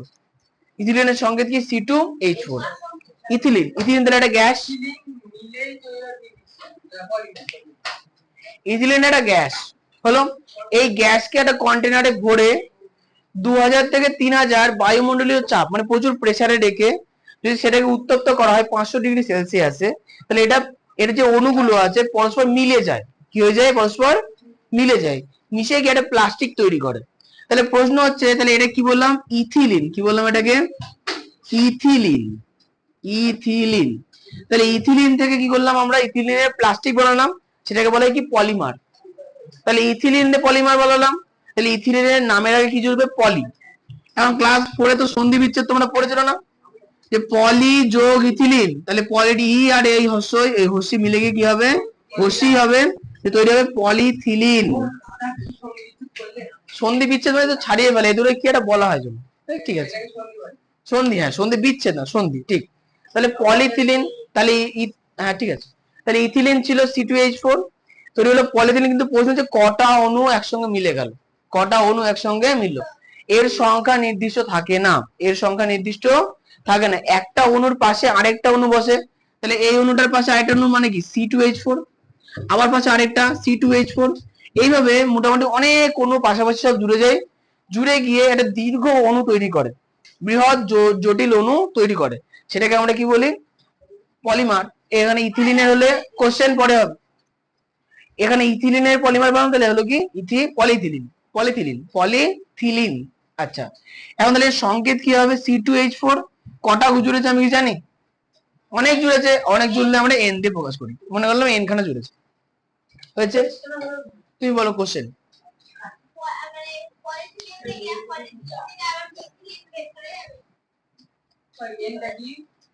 প্রসেস আছে, ঠান্ডা করলে তো প্লাস্টিক হয়ে যাবে।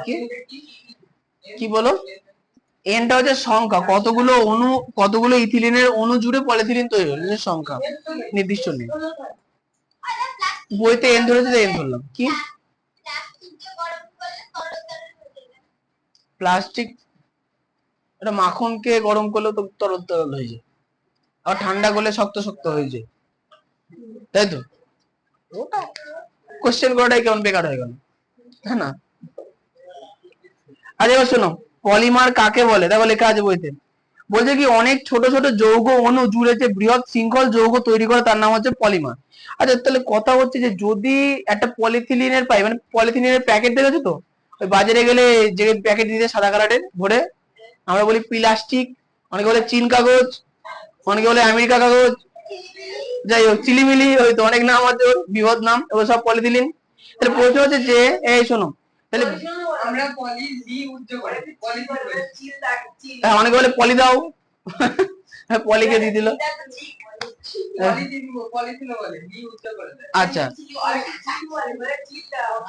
আচ্ছা, অনেকে হতে পারে। শোনো এবার, তাহলে প্রশ্ন প্লাস্টিকের তাহলে নাম কি? পলিথিলিন হলো। কিন্তু প্রশ্ন হচ্ছে যে যদি এটা পলিথিলিন হয়, তাহলে এইটার তো কোনো একটা নাম থাকবে, মানে এই পলিথিলিন কি?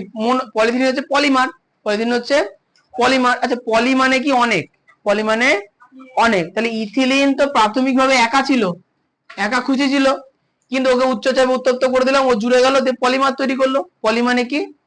অনেক। পলি মানে অনেক। কিন্তু বললো যে যখন তাহলে পলিমার তৈরি হতো, পলিমারের আগে যে দশাটা একা একা এক একটা অণু ঘুরে বেড়াতো, তাহলে এই তখন এই এক একটা অণুকে আমরা কি বলবো? উত্তর হচ্ছে মনোমার। উত্তর হচ্ছে মনোমার। তাহলে কোশ্চেন হচ্ছে যে পলিইথিলিনের মনোমারের নাম কি? উত্তর হবে ইথিলিন। একটা অণুর নাম ইথিলিন, সবগুলো অণু মিলে গেল তাহলে হলো পলিইথিলিন। তাহলে প্রশ্ন হচ্ছে ইথিলিনের নাম কি? আমরা তাহলে পলিমারকে যেমন ইথিলিনকে, পলিইথিলিনকে যেমন পলিমার বলছি, তাহলে ইথিলিনকে তো কিছু বলতে হবে। উত্তর হচ্ছে কি? মনোমার। এক মানে মনো, এক মানে মনো, আর অনেকগুলো মানে পলি। বললাম যে একটা সিঙ্গেল অণু যখন থাকে সেটাকে আমরা কি বলি? মনো। মনোর পরে মারই জুড়বে, মনোকে মারতে হবে ধরে। আর পরেরটা হচ্ছে পলিমার, মানে অনেকগুলো যখন জুড়ে যায়, ওটা র হবে, মনোমার। ঠিক আছে, মনোকে মারতে হবে না। আচ্ছা, তাহলে 3 নাম্বার কোশ্চেনটা দাগিয়ে রাখো। 3 নাম্বার কোশ্চেনের উদাহরণের শেষ পর্যন্ত পড়বা। উদাহরণে শেষ পর্যন্ত উৎপন্ন করে পেয়েছো তো?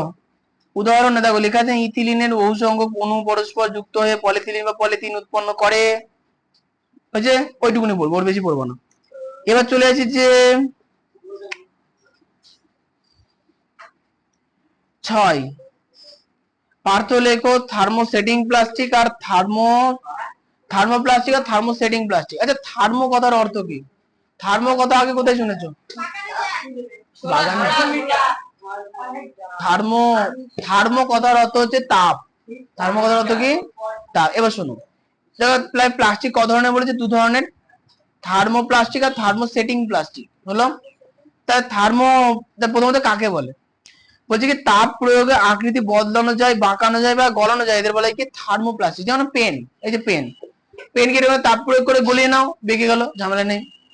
কিন্তু একটা প্লাস্টিক আছে যেগুলোকে একবার তাপ প্রয়োগে তার আকার দেওয়ার পর সেগুলোকে আর পুনরায় তাপ প্রয়োগে বাঁকানো বা নিজস্ব আকার দেওয়া যায় না, তাদের আমরা কি বলি? Thermosetting plastic.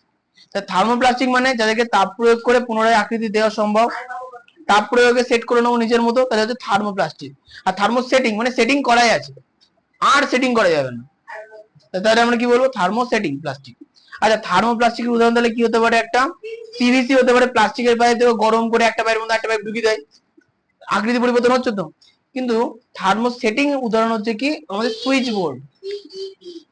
আমাদের যে সুইচ বোর্ডে সুইচ গুলো থাকে সেগুলো কিন্তু তুমি তাপ প্রয়োগ করে গলিয়ে অন্য স্ট্রাকচার দিতে পারবে না। তারপরে হচ্ছে এই যে বোতল গুলো, জলের যে আমরা যে বোতল খাই, বোতল খাই না মানে জল খাই, সরি। হ্যাঁ, হাসো হাসো, আমার কথা শুনে হাসো। এই যে বোতল গুলো আছে দেখো তলায় দেখো পিইটি লেখা থাকে, বোতল তোলো দেখো তলায় লেখা আছে, দেখো তলায় পিইটি লেখা আছে, আছে না লেখা? আচ্ছা, বোতলের কোনো না কোনো জায়গায় লেখা থাকবেই থাকবে, পিইটি লেখা আছে দেখো। দেখবা যে বড় বড় যে ওই 20 লিটারের জার হয় না, ওর তলায় দেখো পিইটি লেখা থাকে। আচ্ছা, পিইটি মানে বেসিক প্লাস্টিক। আচ্ছা, এবার বলো তাহলে পিইটি জলের যে বোতল, একে কি আমি তাপ প্রয়োগে অন্য স্ট্রাকচার দিতে পারবো? মানে গোলে জায়গা যাই হোক, বেগানো টাগানো তো যাবে না, কারণ তাপ প্রয়োগে দুমড়ে যায়। হ্যাঁ, ওটাই তোমার স্ট্রাকচার হয়ে গেল, থ্যাবড়া মারবো থেমে যাবে। আচ্ছা, এরপরে 2 নাম্বার নমনীয়তা, ভালো করে বলো তো। থার্মোপ্লাস্টিক গুলো নমনীয়তা তুলনামূলক কি হবে? কম, কিন্তু থার্মোসেটিং এ কি হবে? বেশি। তুমি না কোন আকাশে বাতাসে ঘুরে বেড়াচ্ছ আমি বুঝতে পারি, আমি 11 দিন 2-3 বার করেই বলছি, তাও যদি শুনতে না পারো কি হবে? আচ্ছা, ভঙ্গুরতা কথা না, ভঙ্গুরতায় আছি। বলো তো আমাদের যে পেন আছে, নর্মাল যে পেন গুলো, ওই পেন না, ইউজ এন্ড থ্রো পেন গুলো, এগুলো কি ভঙ্গুর হয়? ভঙ্গুর হয় না, দেখো বেঁকানো যাবে, ভাঙবে না। কিন্তু তুমি সুইচ বোর্ড একটুখানি বাঁকানোর চেষ্টা করো, মট করে ভেঙে যাবে। তাহলে ভঙ্গুরতা কার বেশি? না, সুইচ বোর্ডের। তাহলে থার্মোসেটিং প্লাস্টিক হচ্ছে কি মানে আঁকানো বাঁকানো যায় না, আঁকা বাঁকাও করা যায় না, ওর ভঙ্গুরতা বেশি। তোমার হাতে যেটা আছে, এই যে তোমার হাতে যেটা আছে সেটা হচ্ছে থার্মোসেটিং প্লাস্টিক, কিন্তু যেটা এই যে অগ্নি 4G 5G সব বেরিয়েছে, ওটা কাঁচ না, ওটা প্লাস্টিকই, থার্মোসেটিং। হ্যাঁ হ্যাঁ, এই দেখো ওটা দেখা যাচ্ছে, এই দাও তোমার পেনটা দাও, এই তোর পেন দাও। এই যে এই যে পেনটা ধরো সাদা কালারের কাঁচ কাঁচ দিয়ে তৈরি মনে হচ্ছে না, এটাকে যদি একটু বেশি বাঁকানোর চেষ্টা করি কি ওটা ওই পেনের মতো বাঁকাতে পারবো? তো না, দেখো এই পেনটাকে চেষ্টা করলে আমরা অনেকটা বাঁকাতে পারবো কি ধরো, কিন্তু এই পেনটা কতটা বাঁকানো যাবে না। এই ভালো হয়েছে। তাহলে এই পেনটা কি হবে, থার্মোসেটিং না থার্মোপ্লাস্টিক? থার্মোসেটিং মানে এটাকে তাপমাত্রা দিয়ে এই কি মানে এটাকে তাপমাত্রা দিয়ে একবার সেট করে দেওয়া হয়েছে, এটা আর সেট করা যাবে না, থার্মোসেটিং। কিন্তু হ্যাঁ, কিন্তু এটা কি হবে, থার্মোসেট পড়ে। আচ্ছা 6 দেখাও, 7 দেখো পলিথিন কাকে বলে, 8 দেখো পিভিসি কাকে বলে, 9 দেখো পিইটি কাকে বলে। আচ্ছা এবার চলে আসে 10-এ পরিবেশ দূষণে পলিমারের ভূমিকা। আছে পলিমার মানে এক কথায় মনে রাখবো প্লাস্টিক, একদম। এরপরে চলে আসি হচ্ছে 12, বাড়িতে গিয়ে গায়ে মাখার জন্য ওইসব জিনিস, তেল, ক্রিম, ডিটারজেন্ট, সাবান ইত্যাদি সবকিছু প্লাস্টিক আর পলিমার। ভালো করে পড়ে নেবো। এরকম বলে লোহা ভাঙা, টিন ভাঙা, এ ভাঙা, ও ভাঙা, লোহা ভাঙা 40 টাকা। আর যখন সারা শব্দ দিচ্ছে না, মানে ওগুলো বুঝে যায় যে লোহা ভাঙা বুঝতে পারছে না, তখন জোরে করে চিল্লায় যায় ভাঙড়ি মাল বলে। আচ্ছা 13, সাবান ও ডিটারজেন্ট কি? হ্যাঁ, আচ্ছা সাবান খুব সহজে তৈরি করা যায়, আমার কাছে এটা তৈরি করা আছে, আগেরবার প্র্যাকটিক্যাল করে দেখিয়েছিলাম, তোমাদের আর দেখাবো না। যাই হোক, দাঁড়া সাবান রয়েছে, হ্যাঁ গায়ে মাখা যাবে। সাবান কিনতে পাওয়া যায়, ঠিকই বলেছো।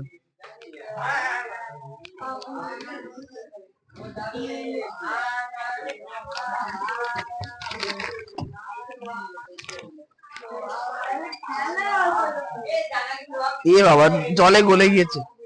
আচ্ছা এই সাবানটা আমরা আগের বছর বানিয়েছিলাম বাড়িতে।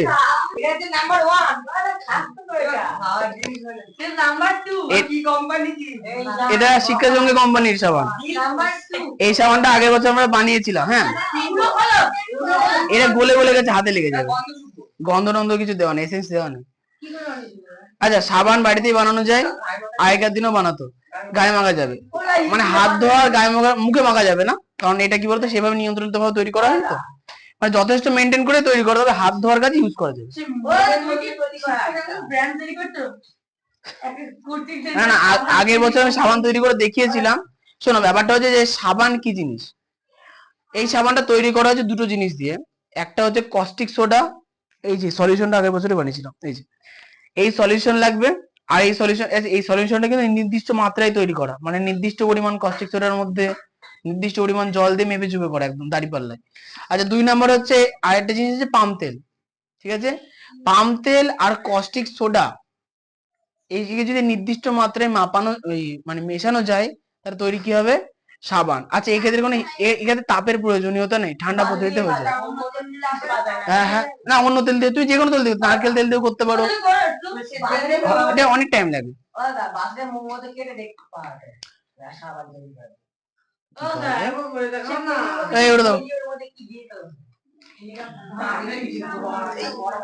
দাও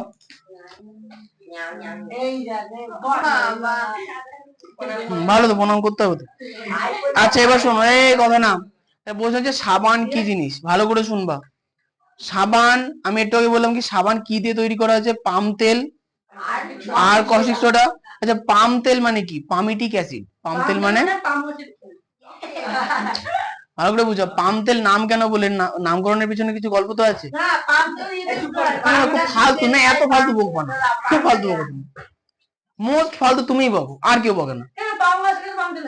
আমি পাম গাছে পাম তেল তো সবাই জানে, কে জানে না, তোমার কি মনে এখানে কেউ জানে, তুমি একা জানো?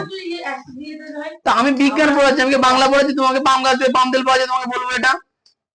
মুখ হলে এত বাজে কথা বলো না, এর মানে উদাহরণ হয় না, এত ফালতু কথা কথা বলো।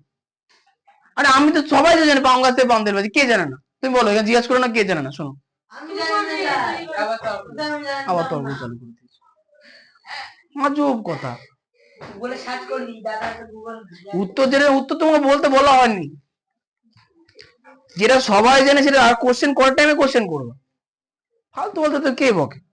যাই হোক শোনো, যে কোনো অ্যাসিড, ভালো করে শুনবা, যে কোনো তেল, ফ্যাট গুলো আসলে হয় কি ফ্যাটি অ্যাসিড হয়, মানে ওটা নির্দিষ্ট পরিমাণে অ্যাসিড। এই জন্য প্রচুর পরিমাণে তেল জাতীয় খাবার খেলে পেটে জ্বালা করে, কারণ পেটের মধ্যে HCl অ্যাসিড আছে, ওটাও অ্যাসিড, অ্যাসিড প্রচুর খেলে পেটে জ্বালা করে। আচ্ছা, পাম তেল হচ্ছে পামিটিক অ্যাসিড। পাম তেল কি? পামিটিক অ্যাসিড, মানে বাজারে যতটা যে সাবান পাওয়া যায় ম্যাক্সিমাম পাম তেল দিয়ে তৈরি করা হয়। আচ্ছা, এখানে বলছে কি সাবান হলো কিছু জৈব অ্যাসিডের সোডিয়াম আর পটাশিয়াম যৌগ। জৈব অ্যাসিড মানে পাম তেল কোথা থেকে, এবার দেখো, এবার কোশ্চেন করো পাম তেল কোথা থেকে পাওয়া যায়, তখন তুমি বলবে কি পাম গাছ থেকে পাওয়া যায়, আগেই উত্তর দেওয়া না। আচ্ছা, তাহলে পাম গাছ জৈব জিনিস না অজৈব জিনিস? জৈব জিনিস। তাহলে জৈব অ্যাসিড, পাম তেল তাহলে কি হলো? জৈব অ্যাসিড। এই বলছে জৈব অ্যাসিডের সোডিয়াম আর পটাশিয়াম লবণ। আচ্ছা, তাহলে এই যে জিনিসটা আমরা যেটা সাবান বানিয়েছি, সাবানটা কি দিয়ে তৈরি বললাম? পাম তেল। তাহলে প্রথমত পাম তেল মানে গাছ থেকে পেয়েছি একটা তেল, জৈব অ্যাসিড হয়ে গেল। 2 নাম্বার কোশ্চেন পরে হবে, সময় আছে। 2 নাম্বার কস্টিক সোডা। কস্টিক সোডার সংকেত মুখস্থ রাখতে বলেছিলাম, উত্তর কি হবে? কস্টিক সোডা কি দিয়ে তৈরি? NaOH। Na কি? সোডিয়াম। Na মানে সোডিয়াম, Na মানে সোডিয়াম। তাহলে বইতে পরিষ্কার লেখা আছে যে জৈব অ্যাসিডের সোডিয়াম বা পটাশিয়াম লবণকে কি বলা হয়? সাবান। তাহলে জৈব অ্যাসিড পাম তেল। সোডিয়াম হাইড্রোক্সাইড, তাহলে এখানে সোডিয়াম পেলাম, তাহলে আমি যেটা বানিয়েছি সেটা সোডিয়াম সাবান না পটাশিয়াম সাবান? NaOH আমি সোডিয়াম দিয়ে বানিয়েছি, তাহলে উত্তর হচ্ছে কি সোডিয়াম সাবান। আচ্ছা ওকে, তাহলে সাবান হলো কিছু জৈব অ্যাসিডের সোডিয়াম বা পটাশিয়াম যৌগ পেট্রোলিয়াম বা অন্য উৎস থেকে প্রাপ্ত হাইড্রোকার্বন জাতীয় যৌগের সঙ্গে, মানে পেট্রোল, ডিজেল বা ভেসলিন শীতকালে যেটা মাগি ইত্যাদি, এর মধ্যে যদি আমি ঘন সালফিউরিক অ্যাসিড মেশাই তাহলে তৈরি হবে কি? সার্ফ। কি তৈরি হবে? গুঁড়ো গুঁড়ো সাবান, সেটা বলবো কি? সার্ফ। যেটাকে বলা হয় ডিটারজেন্ট, এক কথায় কি বলা হয়? ডিটারজেন্ট। এবার দেখো এরপরে একটা কোশ্চেন দিয়েছে, যেটা বলে গেছে চর্বি বা উদ্ভিদ তেলের সঙ্গে কস্টিক ক্ষার যেমন NaOH ও বা KOH এর বিক্রিয়া ঘটিয়ে সাবান তৈরি করা হয়। আচ্ছা আচ্ছা, আচ্ছা পাম তেল থাকলে এটা করেও দেখানো যেত, পাম তেল তো নেই এখন, কি করা যাবে? হুম, পাম তেল বাইরে থেকে কেউ খায় না তো, প্র্যাকটিক্যাল করলে হ্যাঁ প্র্যাকটিক্যাল রাখা যায়। আচ্ছা না, এরপরে এই যে হচ্ছে এরপরে, এরপরে কথা না,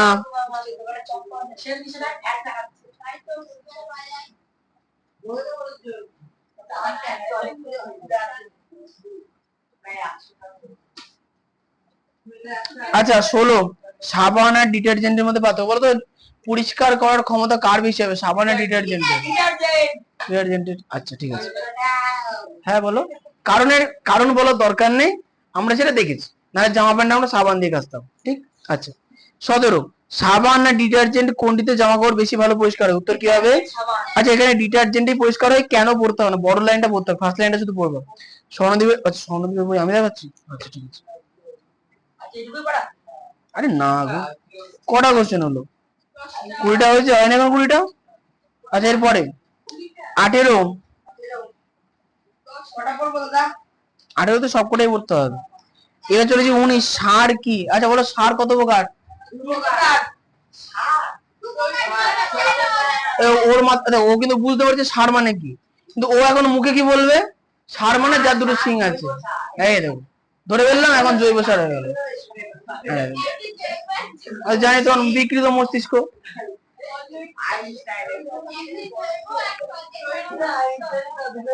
আচ্ছা ঠিক আছে, তাহলে সার কত প্রকার হয়? 2 প্রকার, একটা জৈব সার একটা অজৈব সার। বলো তুমি একটা জৈব সারের নাম বলো,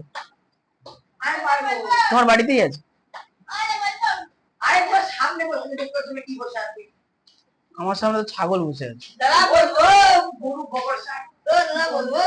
বাড়িতে আছে না? হ্যাঁ গোবর সার, সবজির খোসা ইত্যাদি। আরে জৈব ইউরিয়া সার একটা, ইউরিয়া হচ্ছে জৈব সার না কৃত্রিম সার, কার্বারিল সার না কীটনাশক, নিম পাতা হচ্ছে প্রাকৃতিক কীটনাশক, আর কার্বারিল ম্যালাথিয়ন হচ্ছে কৃত্রিম কীটনাশক। কার্বারিল একটা, ম্যালাথিয়ন আরেকটা, ইত্যাদি। আচ্ছা 20 হয়ে গেল। আচ্ছা কীটনাশক কাকে মারার জন্য ব্যবহার করা হয়? আর আগাছা নাশক কি মারার জন্য ব্যবহার করা হয়? আগাছা, আগাছা মানে গাছপালা। চাষের জমিতে যে অবাঞ্ছিত গাছপালা গুলো হয় তাদের আমরা কি বলি? আগাছা। আগাছা মারার জন্য কি ব্যবহার করা হবে? আগাছা নাশক।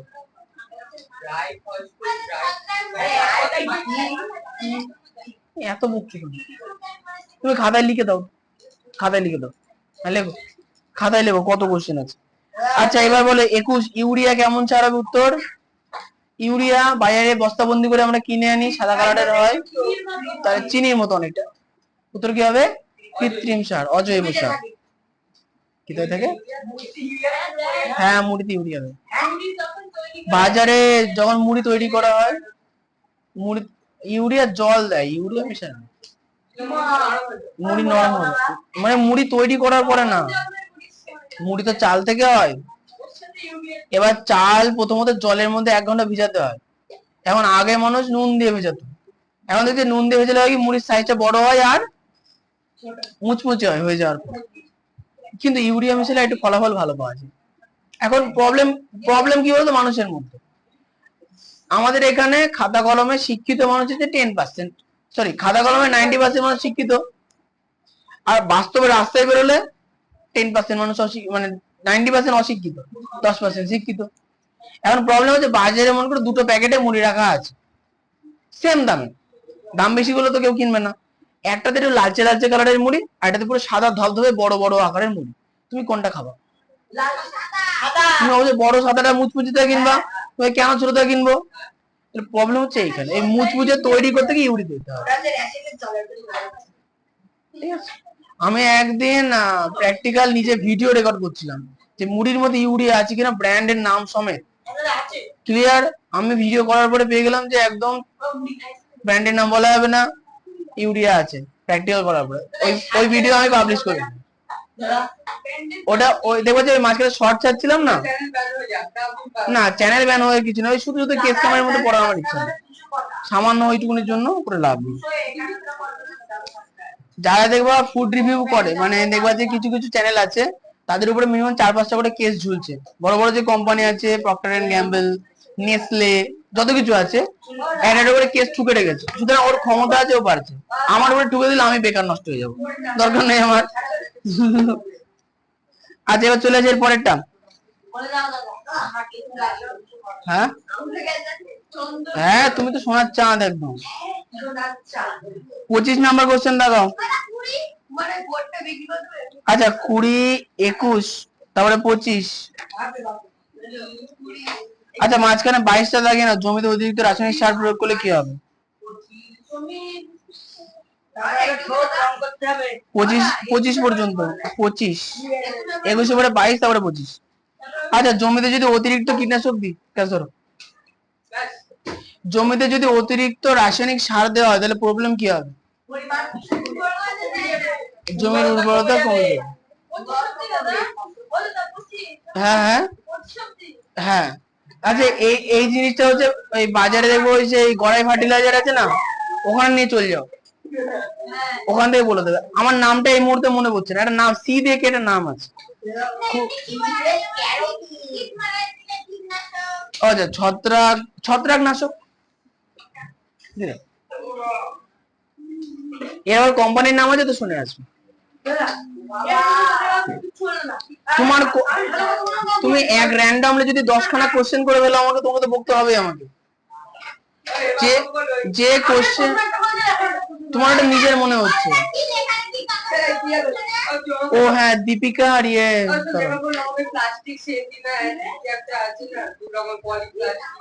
থার্মোসেটিং কোশ্চেন, ওটা পড়ো ভালো করে, বুঝতে পারো, পড়ো আগে।